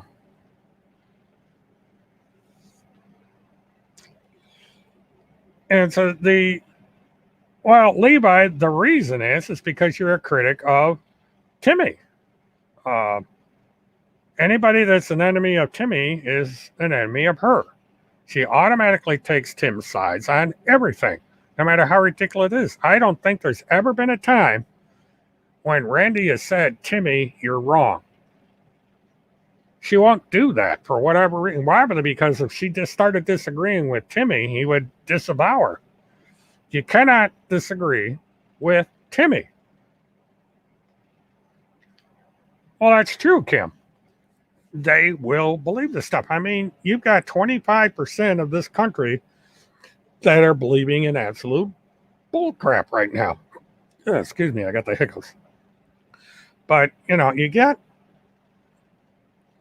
And the one thing that you can say about Timmy, Randi, and these boards that they have is it's a pretty slick propaganda machine. I mean, they are using software that allows them to manipulate things, and they're good at it. And this makes people think, oh, this is a professional website and stuff. Look at all these graphics they're putting up and stuff like that. or at least it used to be that way. And it makes them more believable. The only problem is lately, if you go over and look at BitChute, they keep putting up that damn song, and it's a slideshow about how important Timmy is, or maybe a little bit in the middle of it that explains what they're ranting about, and that's the video. And they get comment after comment after comment to change what they're doing. People are getting mad at them. But, you know, when people criticize me and say, well, your song is too long or you need to do this and do that, I look into what I'm doing and I will change and improve to make the experience of my audience as best that I can. I'm not, hi, Ashley, let me bring you in and test yourself to see if your audio is on, because I'm not hearing you right now. Okay, Ashley, I'm not getting any audio from you. I'm not sure what the problem is. Let me see. Well, my mic was muted. Yeah, I was just going to unmute it. I can unmute your mic. So what do you have to say tonight about all this? Well, first of all, I'm going to tell you right now, if that bitch goes near my kids ever again with her sausage pedophile fingers, I'm going to whoop her ass and I'll take that charge. I don't give a fuck. If I ever see her in my town and I find out who the fuck her family is here, I'm working on it. I'm going to beat that bitch's ass. I'm not far from harsh. I found out one of my kids came to me a while back and said a creepy old woman came to them on the park. And I'm like, what? Which is really odd because, you know, we know everybody in our town. Well, I showed him a picture and my youngest said, yeah, that's her. So I'm going to tell you right now, little miss pedophile, you only do this because A, you're jealous, B, you're a nobody. The people that should be important or you should be important to you don't want you. They don't like you. And I guarantee you, given the, if she was ever, I can almost put my life on, if she was ever given a chance, she would take her own kids to that pedophile to act out his urges on her. And as far as her saying that Tom Morrison wants to sleep with her, bitch, please, he don't want that old, ruggly, nasty, decrepit hole inside of you that's probably full of dust. And I doubt that Timmy's sleeping with her because that means she'd have to tape her saddlebags down and shave herself raw. Oh my goodness. Well, that's astonishing. When I first saw the stuff being written, that Randi and Tim would approach somebody's children. I mean, that is really. She had to. She was looking for them. Everyone knows what my kids look like because yeah, they're on Facebook. Okay. The thing is that this bitch went too far, and they were at a park not far from my house. It wasn't him, it was her, I believe. I don't know if there was a dude with her or not, but I promise you, I will whoop that motherfucking ass, bitch. I am not all bark, I'm bite. I will whoop your fucking ass if you ever come near my fucking kids. I swear to God. Go ahead, take this to the fake Pentagon. You've been telling people that I'm gonna be arrested, bitch. I'm still here. Cops didn't do shit to me. They haven't even talked to me because you don't know what the fuck you're talking about. And another thing, you are so jealous of Alexandra and how beautiful of a woman she is. You ain't even amounted up to that type of woman because you ain't a nobody. Your family don't want you. Nobody wants you. So you have to appease the pedophiles just to feel like you're special. Bitch, you ain't nothing but a waste of human flesh. And I don't give a damn. If y'all want to get pissed off about my cussing, this bitch was near my children. She was near my kids. Keep playing with me, bitch. I'm not far from you. I know where the fuck you're at.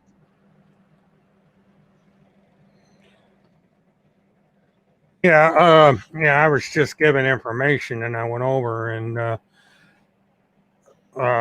Randi is making another threat. Now, I think what this is about Donald Trump. Man, let that man be. He ain't our president. He ain't our president. He ain't coming back. JFK Jr. and all of them, they're dead. They ain't coming back. Go take your meds. That JFK Jr. thing is the absolute dumbest thing I know I have ever heard of for various reasons. First of all, JFK Jr. was a liberal Democrat. Thank you. I mean, there is no way in hell he would go within a mile of Donald Trump or the Republican Party. That's number one. No, they would hate each other. He hated Donald Trump. He knew Donald Trump because he lived in New York. And back when he knew Donald Trump was hated in New York. Everybody hated him because he was screwing everybody over. And, Well, did you hear about the blacks he may get out of his building that whatnot, like a while back before he became? Yeah. I hesitate to talk about stuff because I don't want to get into politics. That sends half it's my not people just about away. politics. These people are so just disgusting. Like, they're going after Craig Sawyer because they're jealous of him. They go after Alexandria because they're jealous of her. They go after you because they're jealous of you, and they're not going to amount to half those people. The thing is that when Randi hates herself so much, she can't even look at herself in the mirror, which is why she's doing what she's doing, because she hates herself. She wants to so badly be a part of something, and she knows she never will be. Because why? She's an 80, 90-year-old woman that can't do shit and has never done shit with her life. Her own husband don't want her. Her kids don't want her. Her grandkids don't want her. And I guarantee you she would allow someone. I mean, I guarantee you she's probably trolling for kids to help Tim hurt. You want to talk about human trafficking? She's the person doing it because she leads women with their children to Timothy Holmseth. Like, this is sick. It's a cult. And they want to claim, Christianity. Bitch, you ain't no damn Christian. A Christian's not going to go and leave your husband and your grandkids and your family for a pedophile. This man is sick. He lost custody to his son. He had to have supervised visits. He dressed his son up as a girl and took pictures with him.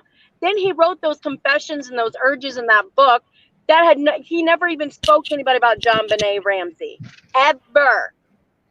He is a liar. He stunk so bad when he was having a janitorial job at a school, I believe it was. I don't remember where, but he stunk so bad that they fired him. He pissed on toilets. He pissed on Kirk stuff. He's a disgusting human being. He was on Section 8. Yeah, what the story is behind, he was a janitor for a temporary service that was contracted to the National Weather Service. And they fired him, A, because he had a hygiene problem, and B, he would not shut up about his conspiracy theories. They told him to shut up, don't do politics at work, we don't want to hear it, and they fired him. And then he turned around and sued the National Weather Service. And he lost. And he lost. They said, you're nuts. Because, first of all, the National Weather Service isn't the one that hired him. It was a temp agency. It's up to the temp agency. Exactly. Temp agency is for people that don't have jobs, okay, and don't have much experience. Yeah. Little Miss Randi, where are you, little bitch? Why don't you come online? Come on this show. Let's see how not scared you are of me. If you have any balls at all you do is type up shit and you don't do nothing. You're all talk. Come on this show and come debate with me, bitch. Come on. Yeah, I dare you scared ass bitch. Come on. She won't do it. She comes in here and says barflies, asks about people's underwear and stuff like that. They say barflies. They say barflies, but then they talk about how they're with senators and Congress and how they love Congress and this, that, and the other. Most of Congress are bar members. Correct. Ted Cruz is a bar member. Lynn Wood is a bar member. Well, he's about to lose. But they love Lynn Wood, right? Yeah. Yeah, I guess there's some barflies that they like. And then there's Biss, or whatever the hell his name is, that sued the cow. He's the lawyer Tim used to sue me and lost. Yeah, that was a joke. Yeah, I didn't even know that Lynn Wood was the attorney with the family of the JonBenet Ramsey. Oh yeah, he that was an interesting saga about that one. But yeah, he represented the Ramseys because he went after the state of Colorado because of the botched investigation they did of the wife and so on and so forth. I mean, that was one of his successes, believe it or not. Yeah, well, I'm going to tell you right now, little Miss Randi and Lawrence Hoffa, they made an arrest back in 2006. You did not talk to that person. That is your own sick, twisted mind. You're always talking about sex with children. It's always sex with children.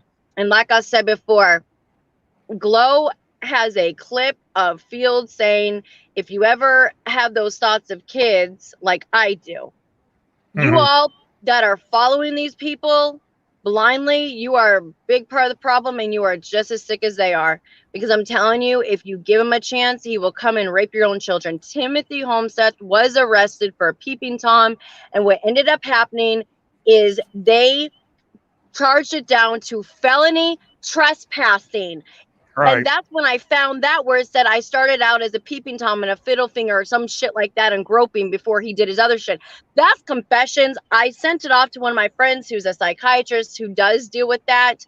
And they said a lot of the guys that have urges, they tell them to write it down as like a therapeutic type of bullshit, but there is no helping these guys. He needs to be Mhm. castrated. He needs to be put in prison or in a mental institution.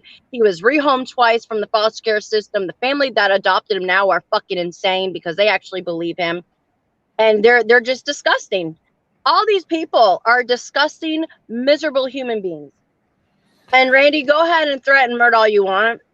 You ain't gonna do a damn thing. But I'm gonna tell you right now, if you ever step to my kids again, you will not know what hits you. You think it's bad now? This is just me doing peddly shit where I'm messaging each person in your little chat thing because you ain't woman enough to come to me and come on this show. You're not woman enough.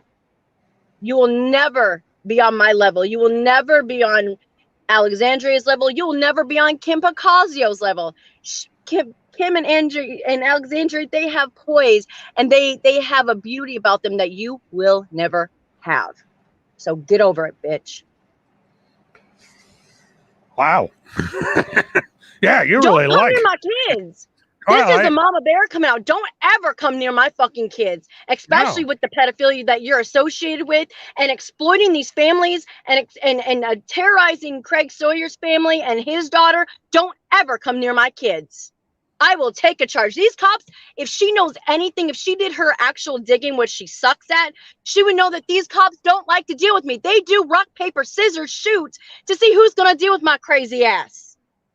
Now what, bitch? Get up on my level. Well, that certainly made this show interesting tonight. But yeah, you know, Sorry, Mert. I'm irritated. well, I don't blame you. I'm irritated too. Because the one thing, this is extraordinary to find out that she would approach somebody's children. But the Oh, I don't put interesting it past thing, her. I done told everybody. I don't put it past her. But if I find out that fat fuck was near my kids, oh, I'm going to take a charge. I'm going to have to send some bail money out to somebody because I'm telling you now, there's going to be hell to pay. but the thing of it is you're not unique because in the paperwork that Kim Picasio filed with the court, Tim approached her children. Now she's got a college-age son, but she's also got a couple of daughters. And I know that. I know her daughters are still young yet. Yeah. But and the thing is that I'm telling you, I'm going to lose my shit.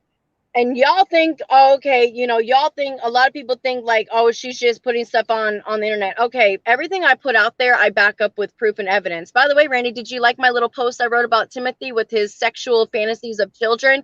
Yeah, that was me, bitch, and that still hasn't been taken down. I may have a 30-day ban, but guess what, Heffa? That's still out there, and you can't get that shit taken down because I'm sending it to every single one of your people. I've sent it to every single group, and I'm going to take your ass down. One way or another, y'all gonna be stopped. But I'm telling you, these are my kids, bro. Like these are my kids.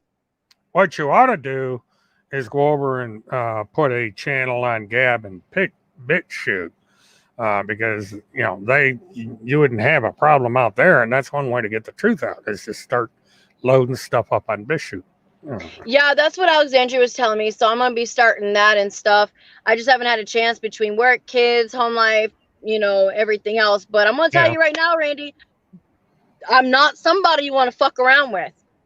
I am not somebody you want to fuck with their children. I promise. If you truly have family in this town, I guarantee you their kids go to school with my kids, and I guarantee you, if you ask them about Ashley Cooper Brown or Ashley Brown, I fucking guarantee you they will tell you to stay away from her because she's a crazy psychotic bitch.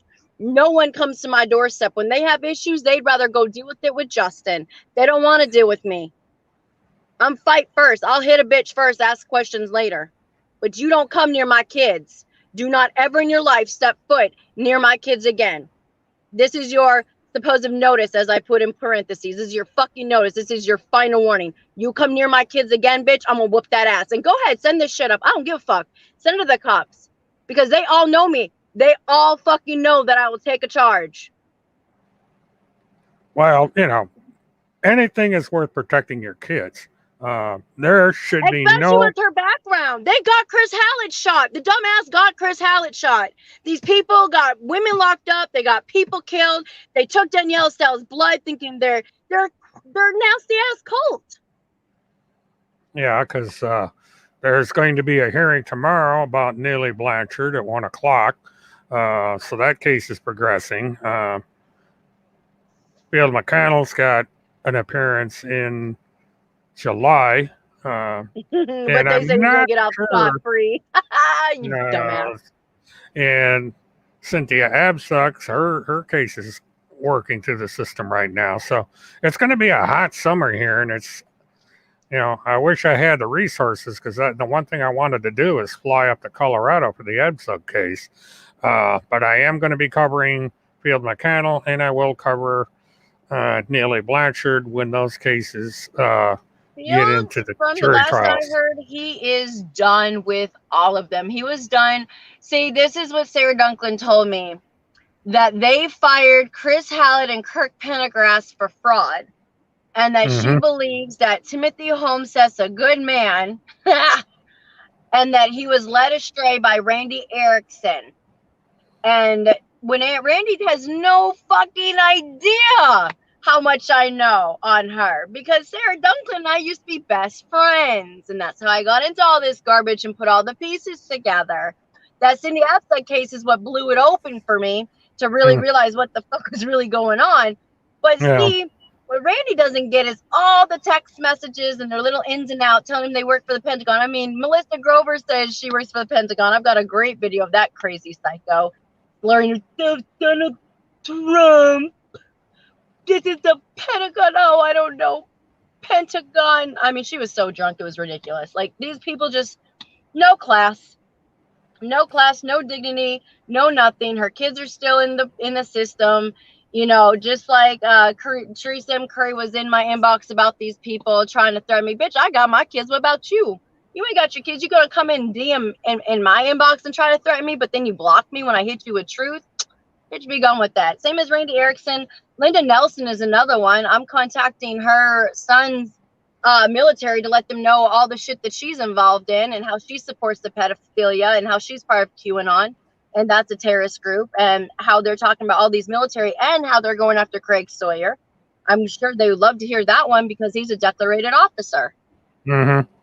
Yeah, they So falsely claimed he had all of his medals taken away, which is false. He didn't have no medals taken away.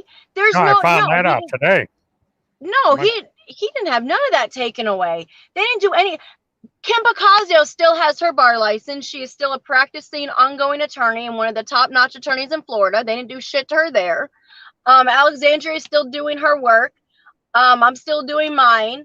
They didn't take nothing away. You're still doing what you do. They ain't doing nothing. They've been saying for years, oh, Ashley's going to be brought in and some other shit by the military police. Bitch, ain't nobody came to my house. And if you contacted the police, you did a piss poor job, because I didn't even know about it till someone told me she contacted them.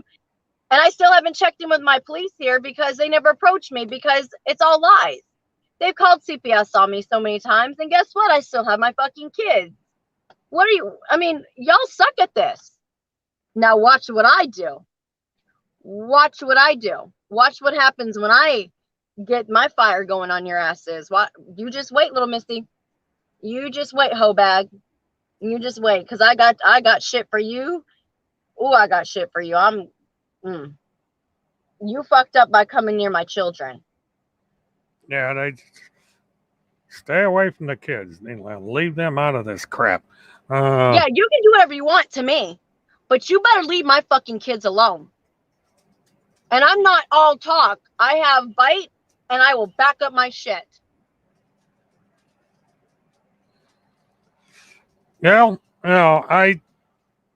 This is why I say it. We've got to start reporting these people.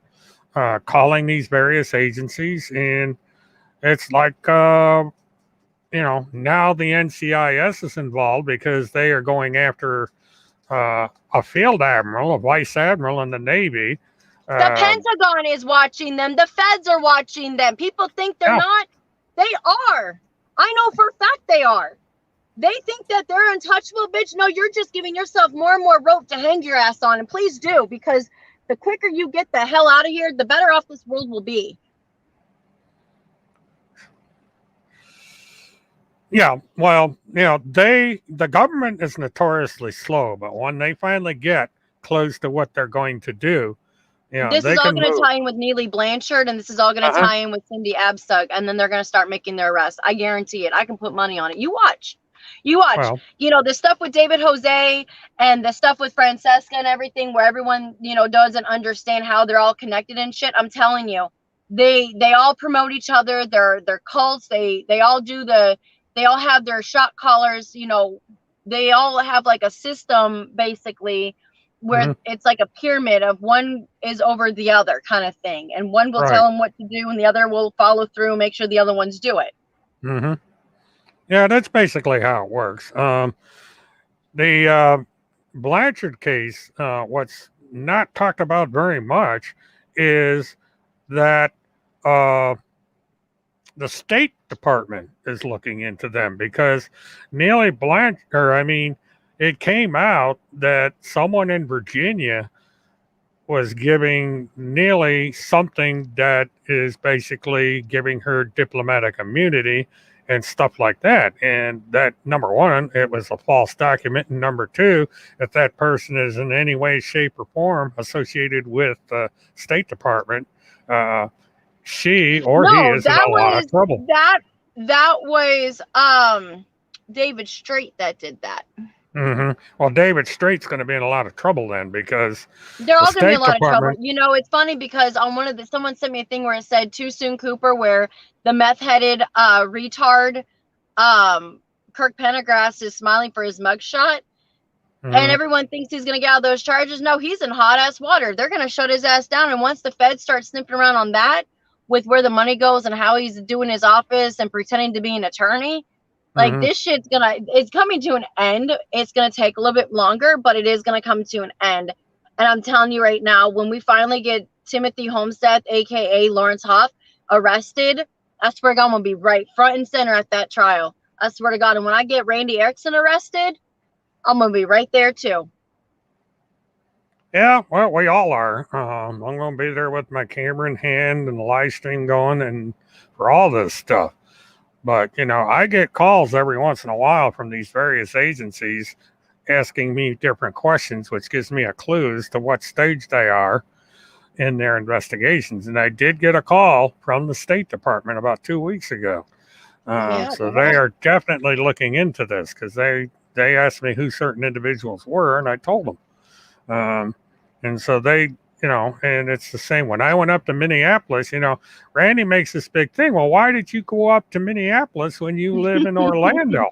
And I said, because it's that agency or that division that's leading the investigation. She is a resident of the state of Minnesota. And they're the ones exactly. You have to go to the state that the person resides. You can't go from Florida to go into Minnesota. They don't have jurisdiction unless it is a federal crime or something. Which it is. You got money laundering, you got money wire, RICO. This all falls under RICO. Yes, this is all organized crime. Because what happened with my trip to Minneapolis is the investigation originated in Washington, D.C. They transferred it to Minneapolis to have the field agents at Minneapolis do the investigation, and Minneapolis talks back and forth to each other. Florida's not involved because there's nothing going on down here. It's all up there. Right. Which is why, since I'm a material witness, I got called to Washington, or got called to Minneapolis, and I've also been to Washington about this. So this is, Randi doesn't understand how law enforcement works with these various agencies. She thinks she's untouchable. Yeah, well, she's not. because the CIA has nothing to do with anything. They tell me that I'm an agent for the CIA. The CIA has nothing. Oh, here. That's international. Central. That's all Central Intelligence. Like that's all international. Federal is for the U.S. Right. CIA is international. Sometimes they got federal agents that go overseas into other countries, but not very often. That's all Central Intelligence. That is CIA. They're the ones that go. Yeah. And task force. Hey, bitch, task force, why don't you come on here? Right. This. Come on, this, you see, saggy this ass is, bitch. Let's go. This is task force money. It's you got to get paid. You got to get paid. You got to get paid. That's all she's in this for is the money. So she's admitting it. Thank you for admitting it. You got to get paid. You're worse than the fucking barflies, as you claim, you dumb, raunchy, nasty old heifer. Yeah. Now, let's see what a real woman you are, Randi Erickson. Come on, right now. Come on. Come on, right now. Show me that you're not a coward-ass bitch. Because, a long time ago, she said, oh, we don't care about the money. Well, this is confessed about it tonight. She confessed about it last night, that they got to get paid. They're in it for the money. She's not this rich real estate broker she claims to be. She hasn't been in contact with the real estate company in months, from what I understand. No, she hasn't worked for them in a long time. So she's not this municipal judge. She says she is because she's not doing her duty there. So she's just an old woman running around on the road with some smelly guy taking pictures in front of buildings and fences and gates. And Randi, why would Randi? Would you? I believe that when his urges get strong enough, I believe that you would put your grandkids in front of him to let him do stuff. I truly believe that. I really believe that. I truly do. In the bottom of my heart, I believe that you would hurt your own grandkids to appease this disgusting human being. Well, that's probably why it's alleged that she is not allowed to see the grandchildren unless the husband's around, because they don't she's trust not. her They don't at all. want anything to do with her. She tries to put on this front that she's all whatever, but she wants to be so important to people, because the people that she should matter to are her grandkids and her own kids and her husband. And she's not. She hates herself so much she can't even stand her own reflection in the mirror. She's got so much jealousy. She wants to be so important like you and Craig Sawyer and these people, and she's not. And that's really what it comes down to, is she wants some type of affirmation of people and people to admire her. But all it is just hot air coming out of her ass. There's no truth to what she says. Well, what is interesting about all this is when she even wrote about it, that when she first heard of Timmy, she paid $5,000 for a transmission for a car that's not even worth $1,000. And then when it finally bit the dust, she turned around and bought him another one. And she's pouring money into this guy. She's aiding and abetting a fugitive by doing that. Oh, that's correct. But Anoka police, she is aiding and abetting this man by buying him things and helping him keep on the run. Correct. And she's taking money away from her own family. She could be going out and buying things for her grandchildren. She don't care about them. She could be Randy putting money away. About them. Randy don't give a crap about them. Mm-hmm. She don't give a damn about her grandkids. Like I said, I truly believe she will let that pedophile have his way with them. He prefers boys, but like in his confession, he prefers little boys, prepubescent, which means he can't even get his rocks off with Randi. So he would rather little boys, but he will go for little girls and just focus on the anal. That's his own handwriting. That is a confession from him, from that website I gave you. Mm-hmm. And it's also in his book. He talks about creatures in his intestine and all this gory stuff. I mean, to read the introduction to that book is like, God dang. Sarah Dunklin ran around with that stupid book in the courtroom, which just made the case even stronger, because she truly is delusional when it comes to that. And the other thing is, Randy, you claim to be Christian, but you all idiots use crystals. Well, yeah, a girl named Joy Timothy Charles Holmseth is a guy from Northwest Minnesota who claims to be a reporter for a government agency. He has been barging into missing child and murdered child cases since 2008 is the earliest that I'm aware of. He has an injunction against him by an attorney out of Florida because he has trashed her reputation and he would not leave her alone, and he still won't leave her alone. And now he has a warrant out for his arrest from both the state of Florida and the state of Minnesota for violating a court order, and also for contempt of court because he did not show up for his trial. And so him and this woman are running all over the United States taking pictures of signs and buildings. And that's kind of the crib note version. And he's also a pedophile. And mind you, he says he works for the Pentagon. But let me tell you something about this guy, whoever doesn't know who he is. He has had a history of felony warrants and felony charges. He has been to prison. He has been to jail. You cannot work for these places and agencies if you have any of that. And mind you, they say barflies, but there are a lot of attorneys in the Pentagon.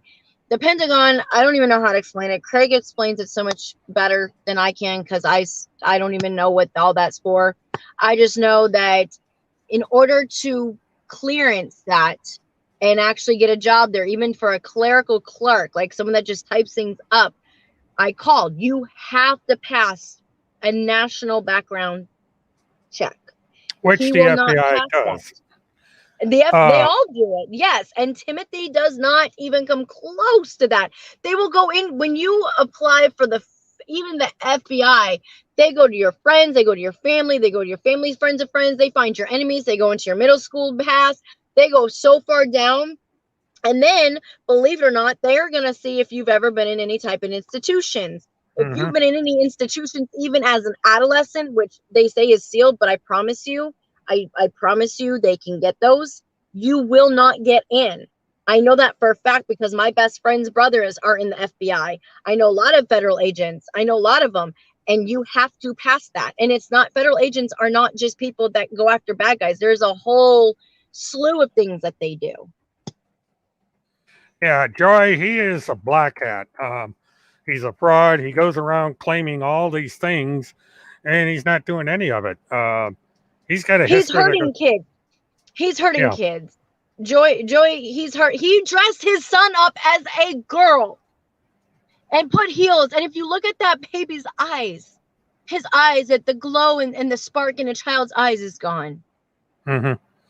And if people were to see the full image, they would notice that his pants are on the floor. So apparently in the shot, which you can't see from the waist down, he didn't have any pants on. I have the one where he had no pants on. I've got both of them. You know, when people, I'm not going to put it out there, but I'm telling you now, if you are okay with that, Randy, you are a disgusting, disgusting human being.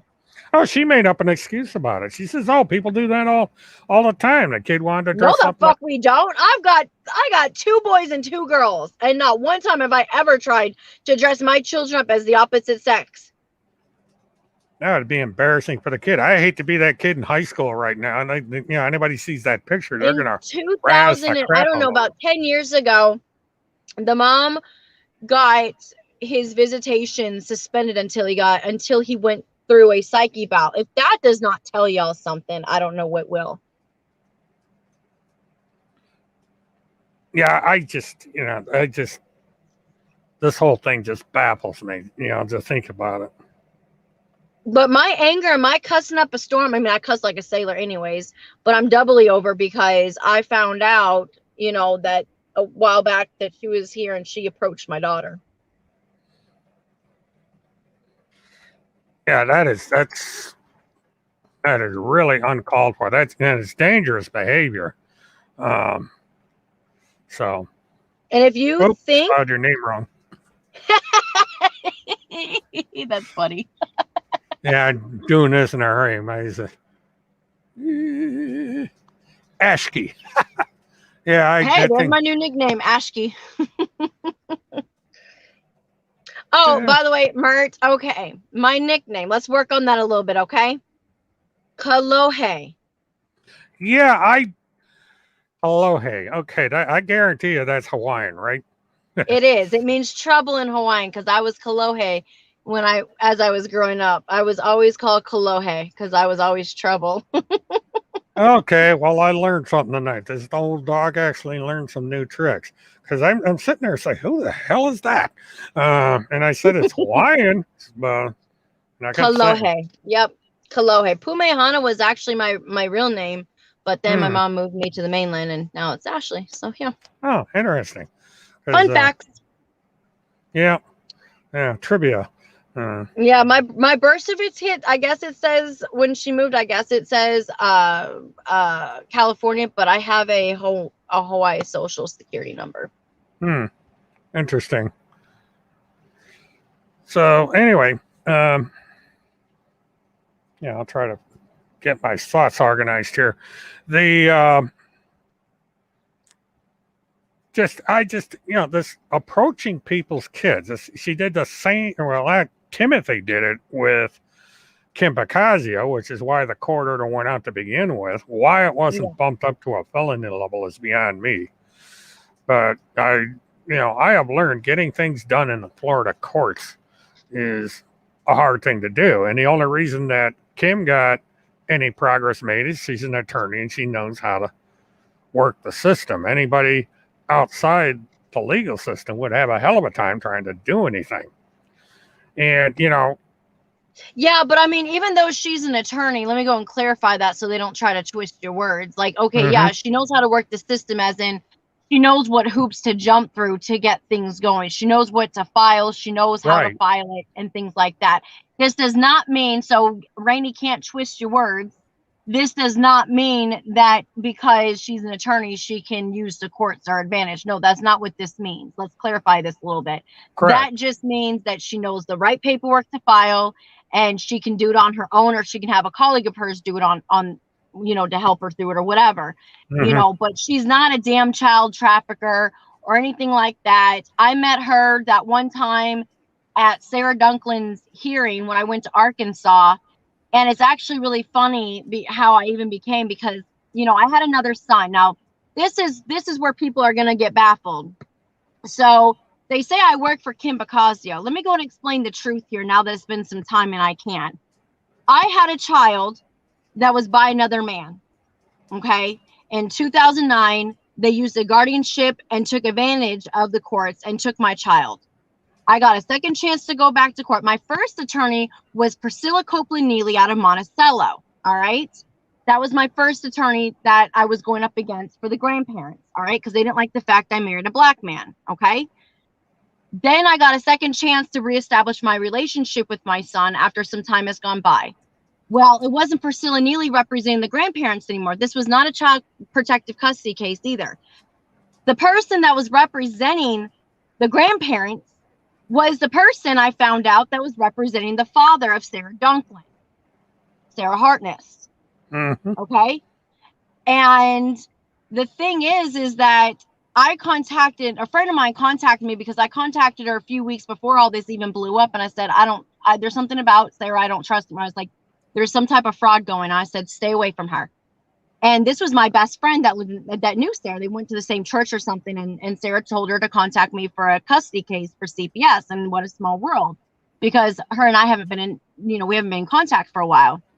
Well, when Sarah went off the deep end and I heard what Ryan Wilson, her boyfriend, had said to her daughter, and I found out a bunch of stuff, I'm like, oh my God, this baby's in danger. She had her around Holmseth. She's had men in and out of her house. There's all kinds of crazy stuff happening. So I contacted my friend out of Arkansas and it's like, I need to get in touch with the attorney. Do you know who that is? And oh my God, it was the attorney that represented the grandparents of my son. So think about that, people. Not Kim Bacasio. I reached out to my friend, and I'm not giving out her name because y'all will try to do something stupid, but it was a person that I went up against in court for my son. Now think about that. I had to put all that bullshit aside with my son and focus on keeping this child safe. So she got me in touch with the father, and then I flew out to help them for that first court case. And then that's when I found out Sarah Dunklin's attorney was Copeland Neely, the first person I went up against for my son. So both attorneys were there in that same courtroom that I was at. And that's when I met Kim Pacazio. Yeah, I remember somebody mentioning that. But, you know, it's like people have been saying, you can work with the system to get your children back and get your situation corrected. Okay, so absolutely. Now, William, my son, was not a child protective custody case. How that case began in Arkansas with my 4 children by my husband, okay, that I have now, is they were not going to remove. I talked to Children's Hospital. If anyone ever wants proof, just email me and I'll give it to you, or just message Okay, me you're on having Facebook. connection. You're having connection problems there, Lars. Okay, it seems to Can you hear me now? Your audio was it's okay. Usually the internet does that. Yeah, my internet's stupid. So anyways, that was a corruption case because it turned out I got when CPS was getting involved, my biggest argument in court that day when I went in pro se was I never had child protective service involvement, but the grandparents are saying all these horrific things with no proof. Okay.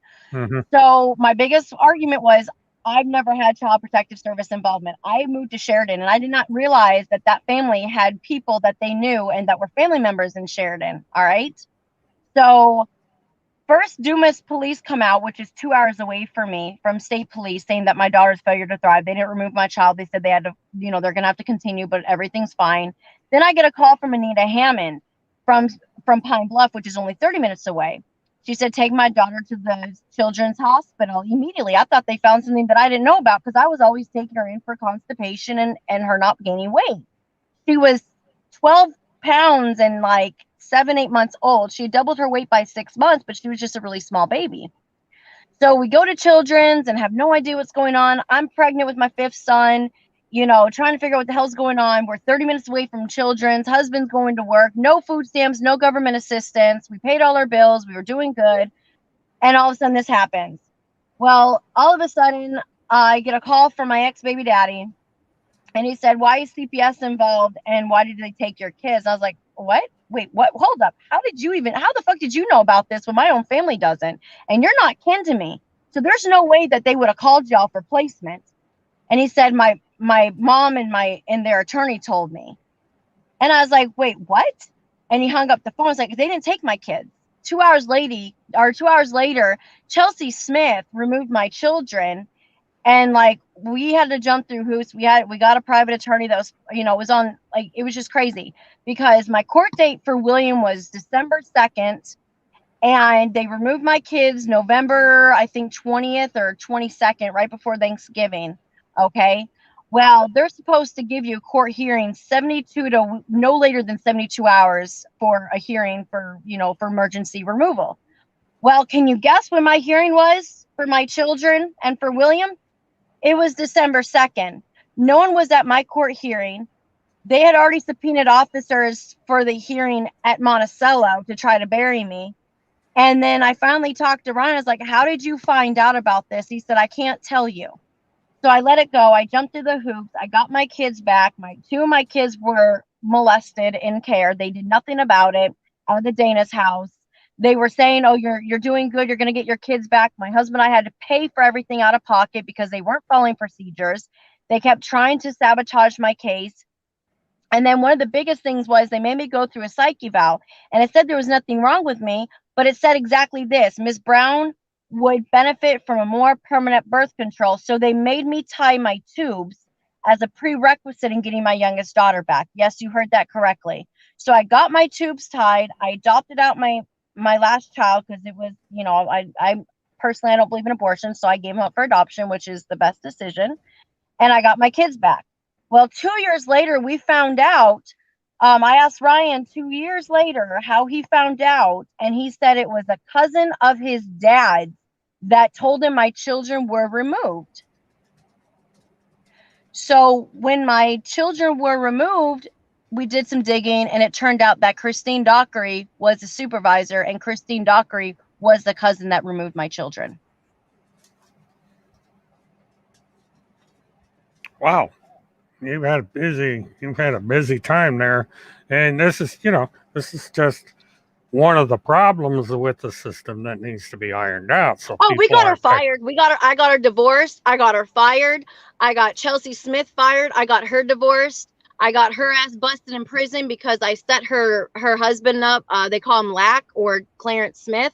I got him set up because he was selling dope to one of my husband's ex-friends. And I got them all out of there. But I got street justice. But that was true corruption. Now let's talk about Minnesota. My kids were removed in Minnesota. They did have reason. You heard me correctly. They did have reason to remove my kids in Minnesota. I kicked my husband out. I had him home for a visit with the kids. He was gone for 3 months. He never moved back into the home, but he wanted to see the kids. We got into a fist fight altercation. Cops were called. No one went to jail. He was smoking pot, but not around my kids. He wasn't living with me. CPS came in and removed my kids. We jumped through the hoops. They moved him back in the home with me, and we jumped through all the hoops. We used public defenders, and we got our children back. You do your case plan. You stop fighting CPS. You stop listening to these idiots, because they will make your life a living hell. If you will say goodbye to your kids if you do not do your case plan. Yeah, you got to do the case plan. I hear that over and over again. You have to, because if you, oh my God, if you're doing drugs, stop smoking weed, stop doing meth, stop doing it. Don't make excuses. Cut the shit out. Go get help. Do your freaking case plan. Keep your nose clean. Record everything. That way they can't come back and say, well, Your Honor, they're doing minimal effort. They already tested hot again for drugs. You can't go back in there and say, well, you. No. The only time you can put blame back on the agency is if your nose is clean. You are talking to a mother that had 2 removals in 2 separate states, and I got my children back both times. Even though my case was a corruption case and these assholes made me tie my tubes, I did not fight them as much. I still did my case plan. Well, that's it. You got to do the case plan and just follow the advice. And, it's there's cases like yours where people have done that and they've come out fine. I mean, yeah, you have to show that you change. Like you got to play the fucking game. It's like institutionalization. Oh, thank you so much. I really needed this. Oh my God. Like I messed up so bad, whatever, I mean, if you know you didn't do anything wrong, play the fucking game and then go after them. But if you go after Child Protective Services, which is a government agency, and your nose isn't clean and you try to pull that shit with them, they will terminate your rights. They will fast track your ass and they will terminate your rights because there are other people that will take care of your kids. You are just, and there's, more and more right now, I'm out of the advocacy game, but I'm telling you now, more and more I have seen where they've actually taken kids that needed to be taken out of the homes. I haven't seen much of where they did not have reason to take them or they did not have reason to terminate the rights. I used to see a lot of wrongful terminations, but I'm not seeing that as much now. You got to take responsibility. If you're smoking weed, quit smoking weed. I don't give a fuck if you have a stupid card for it. It's still a federal law. They can still hold it against you and they will take your kids for it. I don't care. Just stop smoking. If you're an alcoholic, get help. You can't be a productive parent if you're an alcoholic. I don't want to hear excuses. If you're on meth, go get help. Are your kids more important or is that pipe more important? Go get help if it's a drug-related issue. I don't want to hear it. If they're asking for a hair follicle, no, you don't have to give it to them right away, but I guarantee you they're going to take it to court, get that quarter, and you're going to be screwed because they're going to say, well, you didn't comply, so now we're even more suspicious. Like, play your cards right, guys. Like, parents that are fighting the system, it sucks. It sucks. It's heartbreaking. It's gut-wrenching. Not just for you, but for your babies, too. Yeah, but stay away from people like Randi. Yeah, exactly. You got so many fake advocates in these groups. David Jose, David Straight, Kirk Pendergrass, the idiot, Chris Hallett. Thank God he's dead, but I wish it was Timmy. Anyways, then you got Randy Erickson, Sarah Dunklin, Michelle Walker, Francesca Amato Banfield. These people all work together and they get paid for it. And you should never, ever in your life pay an advocate. I don't want to hear it. No money should ever in your life go to an advocate that is there to help you. Right. Run for the hills if they're trying to charge you. Do not file any paperwork without talking to your attorney first. Those stupid affidavits, hell, it didn't even help David Jose. They terminated his rights to his kids. He didn't even show up for his termination. So how the hell are you going to listen to him when it didn't work for him? Not to mention, he's a nasty, disgusting creep. He shoved a gun down his stepdaughter's throat and pistol whipped the hell out of her. Well, the mama just sat there and let it happen. She's a disgusting human being too for allowing it to happen. Don't come to me with your sad sob stories unless you're willing to change and fix yourself. If there was true corruption, your case will show it. Your case file will show it. Everything, there'll be ways to prove it. But from what I've seen so far, I haven't seen many of those lately. I've seen a lot of parents saying they don't want to take a hair follicle test, or they don't want to do a drug test, and they shouldn't by law and have to be forced to. Sorry, but they can. Doesn't matter who's going to hold them accountable. Are you? Because no, that's the biggest problem with CPS, with the system is, they're not taking kids that need to be taken out of homes. And, there's a lot of kids getting abused. I've witnessed it before. I've had to turn in a couple people before, and it sucked like hell, but that baby was being shaken. The mom had the baby and she was just really not nice to it. Well, Peasant, I think what Ashley's saying here is there are good within the system and there's bad within the system. And it's probably, Peasant, you're probably in a better situation than she was with your foster system. And, that's correct, though. We have people like Randi and some of these others that are steering these women in the wrong direction. I mean, Cynthia Absug is the biggest example of what happens. That stupid woman left her 15-year-old child to go gallivanting around the country while her other child was in foster care.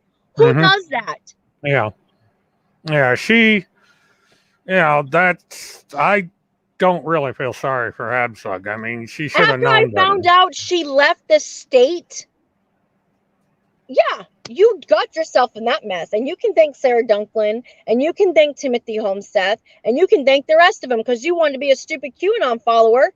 You retard. You wanted to do that shit. You want to do that. Now you make your bed. You lie in it.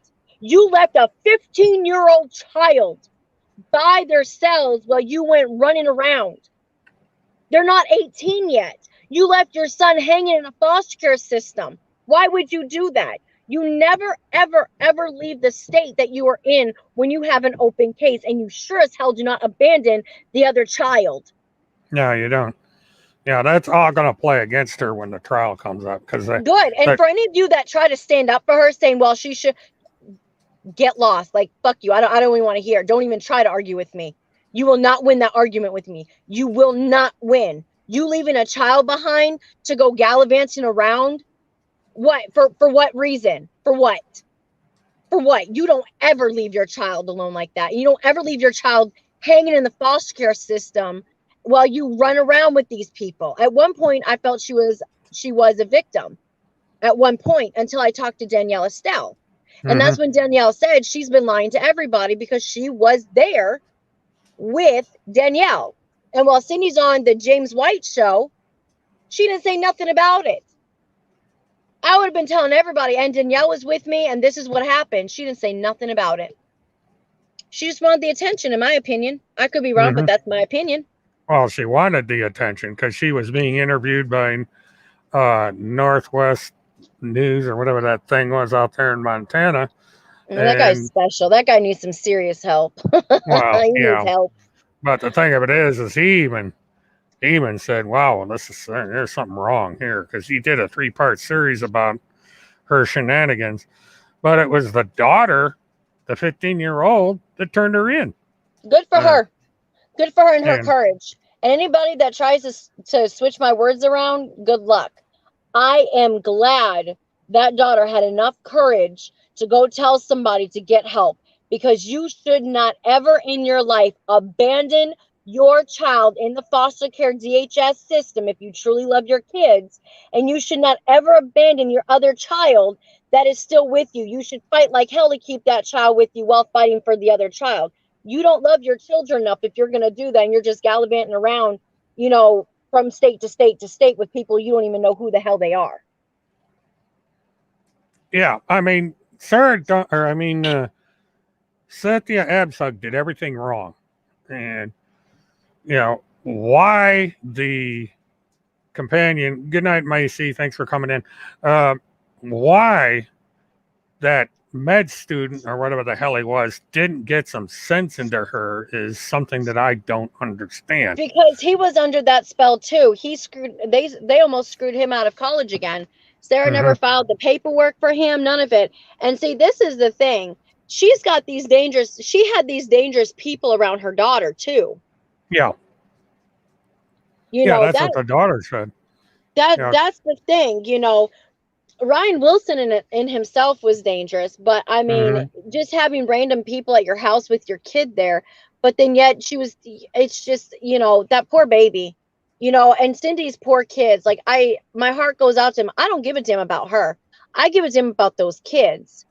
That's who I give a fuck about is those kids, because now they're left without a mom because she doesn't want to do the right thing. And now they're kind of lingering and stuff because they'd rather be, all kids would rather be with family than with fosters, obviously. Hell, I know even like I would rather have been with my family than in foster care. Foster care was horrendous to me. It did not do me right. I only had 2 fosters that were good to me, and the rest of them were just disgusting human beings. They're like Timothy Holmseth. Kinder, I think because it's still an open case, it's being investigated. All this is going to come out in her trial.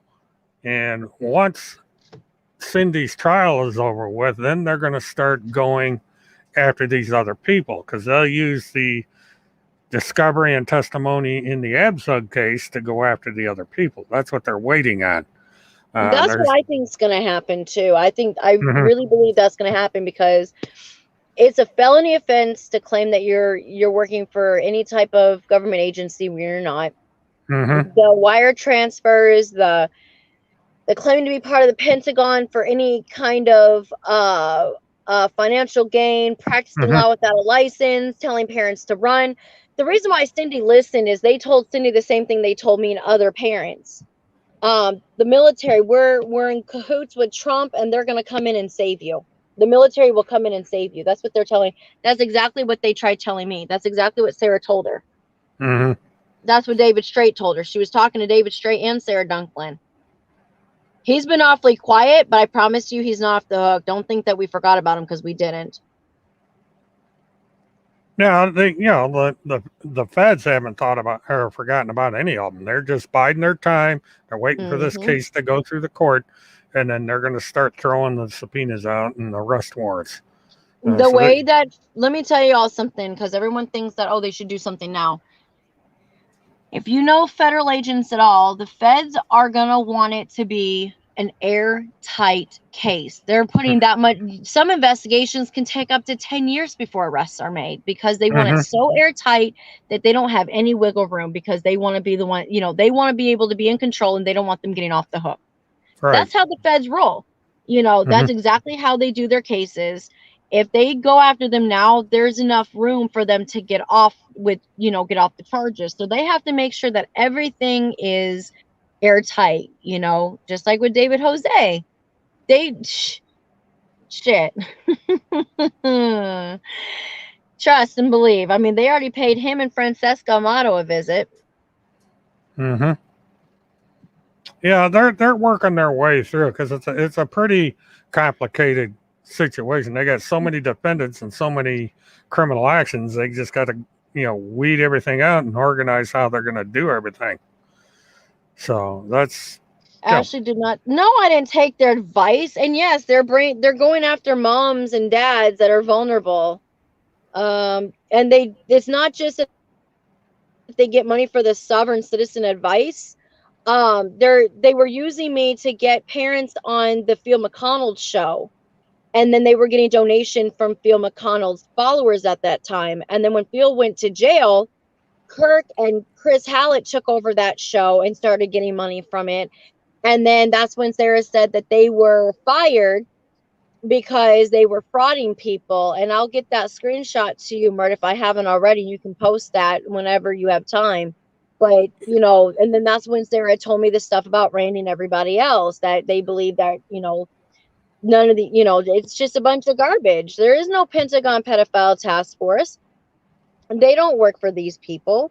They don't have any connections to Trump and never have. Trump doesn't give a damn about these people. Trump's not going to be back as our president. Biden's going to run the 4 years, and whoever runs against him or whatever is going to go on that way.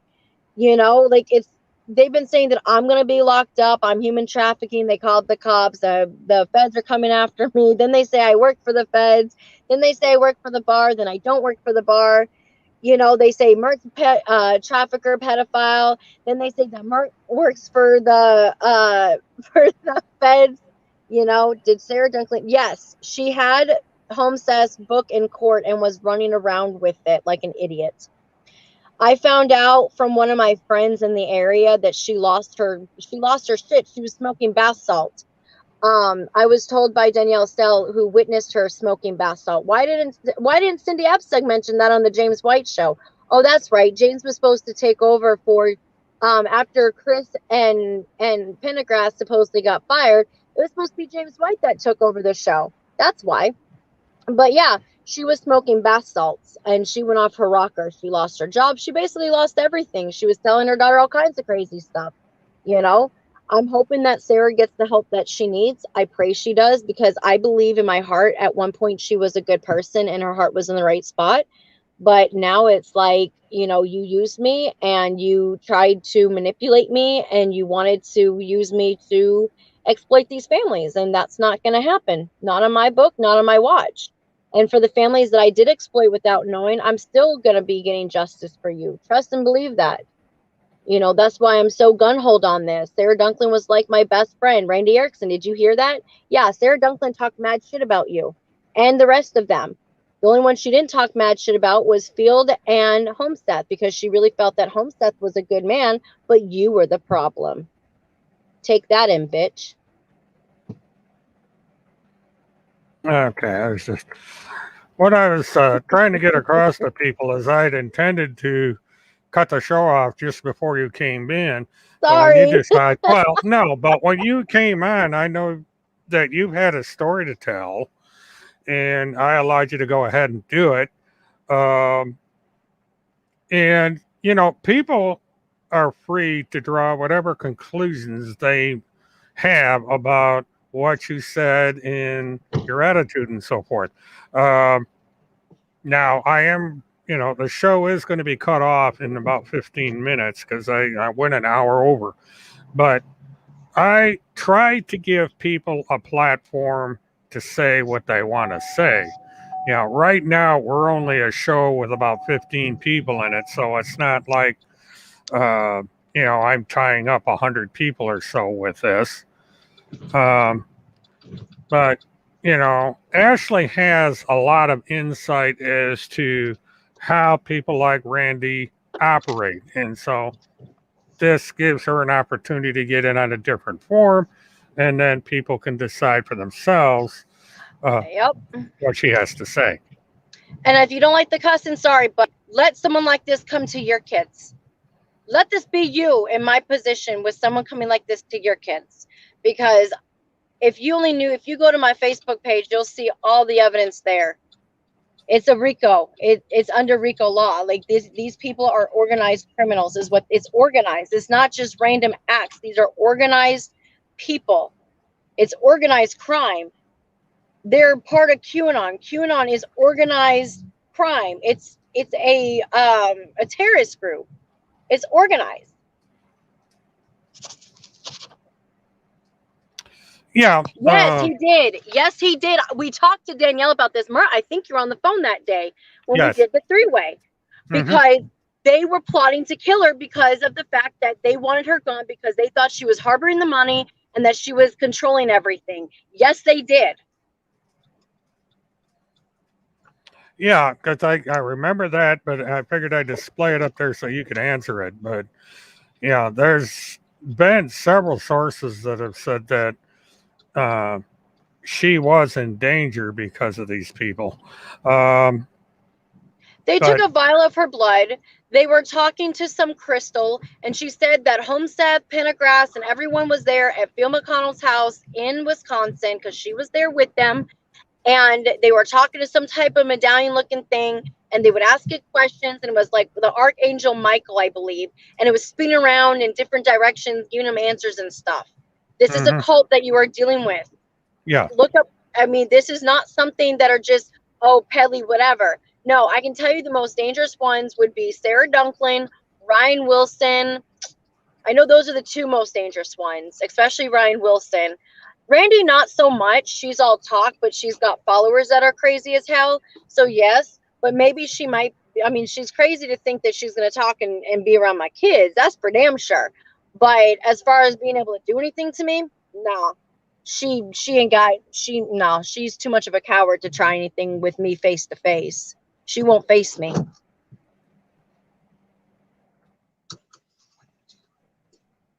yeah, this is the thing. I've made all kinds of challenges to both Randi and Holmseth, and they completely ignore me. I've done it. I But said they'll be the computer warriors to say a bunch of shit, but they won't come sure on here and debate you. because Cowards. not even that, but I put the numbers of the law enforcement agency that has jurisdiction over me here in Orange County, Florida. I put the Delta Police Department's number up so they can call them, my local FBI, the state police in Indiana, and nobody has called them. It's like, we're not going to get hit with a false police report because we know that these people are not guilty of these crimes. But Randy's over there on these wacky channels making all these accusations. And, she doesn't care what damage this does to people. Oh, she's about to get a rude awakening with Craig Sawyer because she done bit off too much, more than she could chew. She bit way too much with him. He's about to get her. Yeah, I know. He's got it. Oh, I'm getting voice back from somewhere. He's the real deal. Like, he is somebody you do not want to be making false stuff with.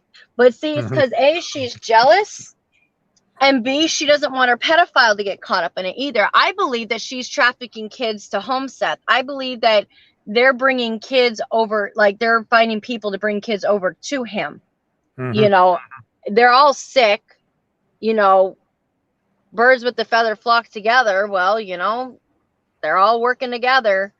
And people that see the evidence with Tim don't want to believe it. And it's disgusting, because they're pedophiles themselves. I mean, just like Field said, if you have that kind of urge and those thoughts, I'm sure you do. No, we don't. Agent Glow had it right. They, no, they do not have those thoughts. That's completely inaccurate. Normal people don't think like that. People like that should be locked up and, in my opinion, a bullet through the head, because you can't fix a pedophile. They're always going to want to have sex with a child. They're always going to want to do fantasies with children. It's disgusting. It makes me sick to my stomach. I know that Agent 19 probably put out the strongest comment about Field's contention, and he's right. Yeah.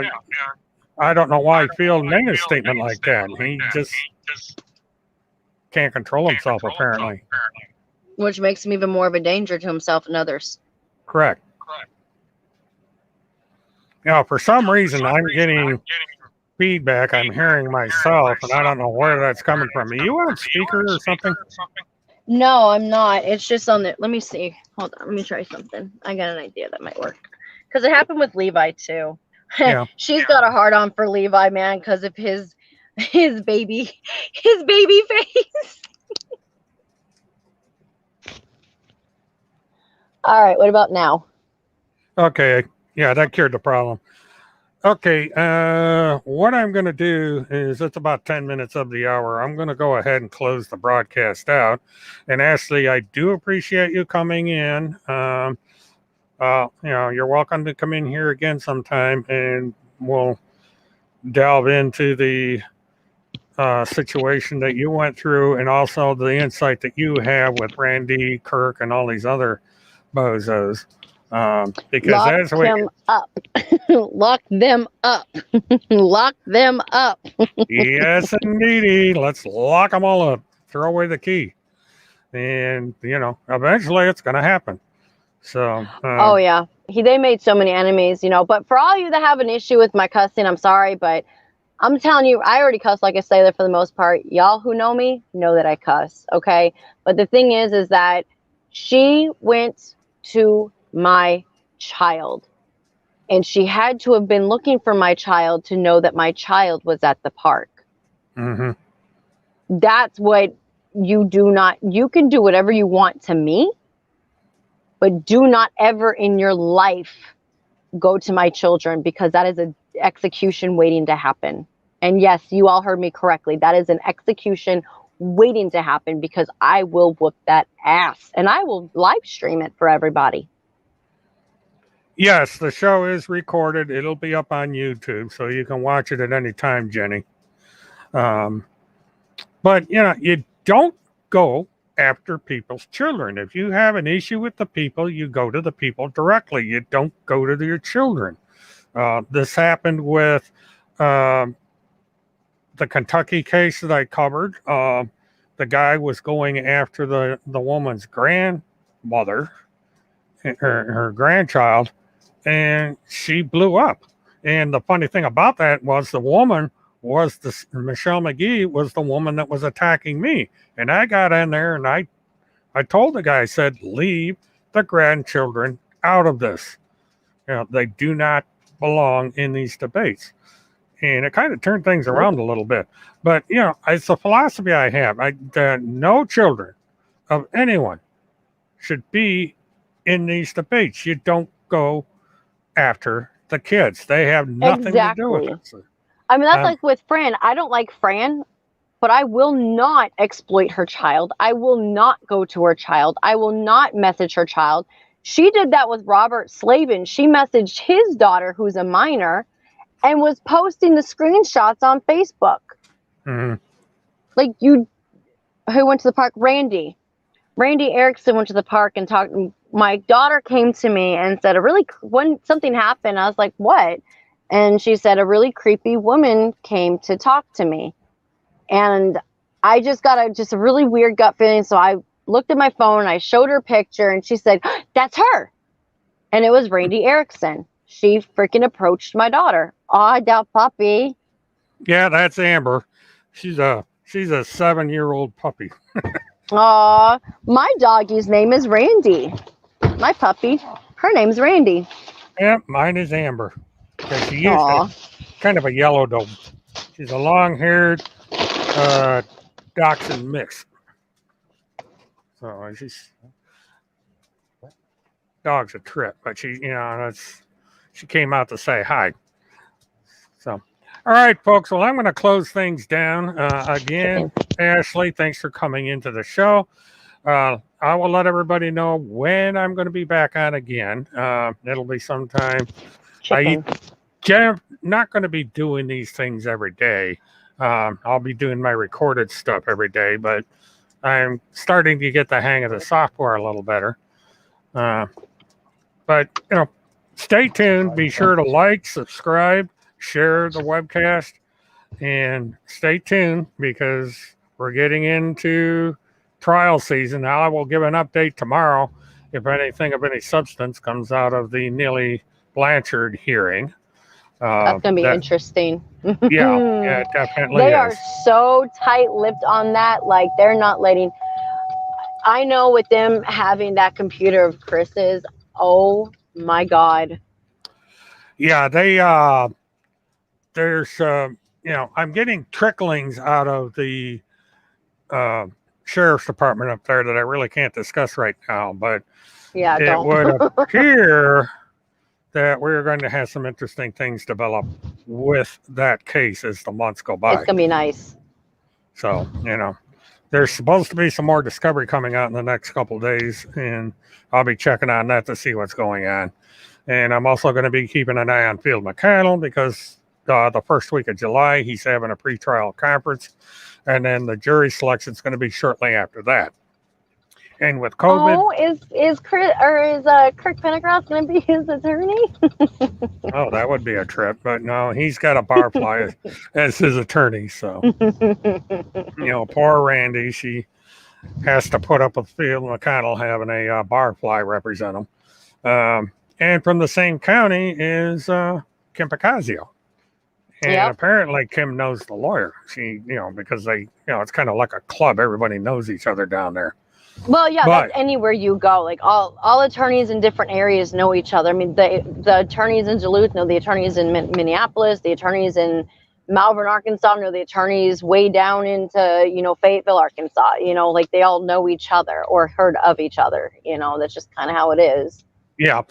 Jeannie, Field McConnell is under house arrest at his home in Plum City, Wisconsin. Now, when the trial starts down here in Florida, he's going to have to come back. But for the time being, he was granted special permission. He's under house arrest in Plum City. He has a GPS monitor on. He's allowed to leave the house under special circumstances, such as food and medical and that sort of thing. There's a caseworker that is monitoring him. He gets, the woman that killed Chris Hallett is Neely Blanchard, and Neely Blanchard was like his number one fan. She did everything for him, even having a car with E-claws on it and stuff like that.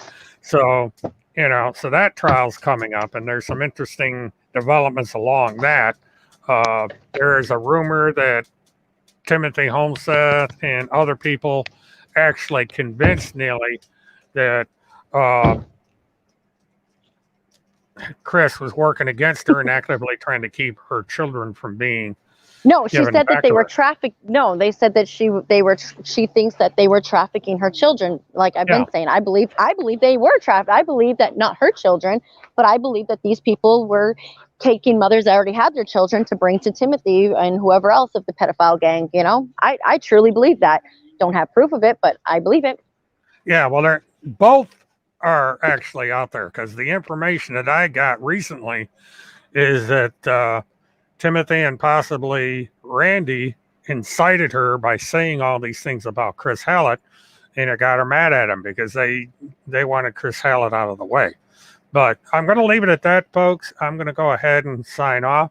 Ashley, thank you for coming in, and I'll talk to you again sometime. So good night, everybody. Please like, subscribe, like I said, and share. And we'll do this again. So thanks for showing up, everybody. And have a good week. Stay safe and all that. This is William K. Murtaugh, Witness One. Have a good one.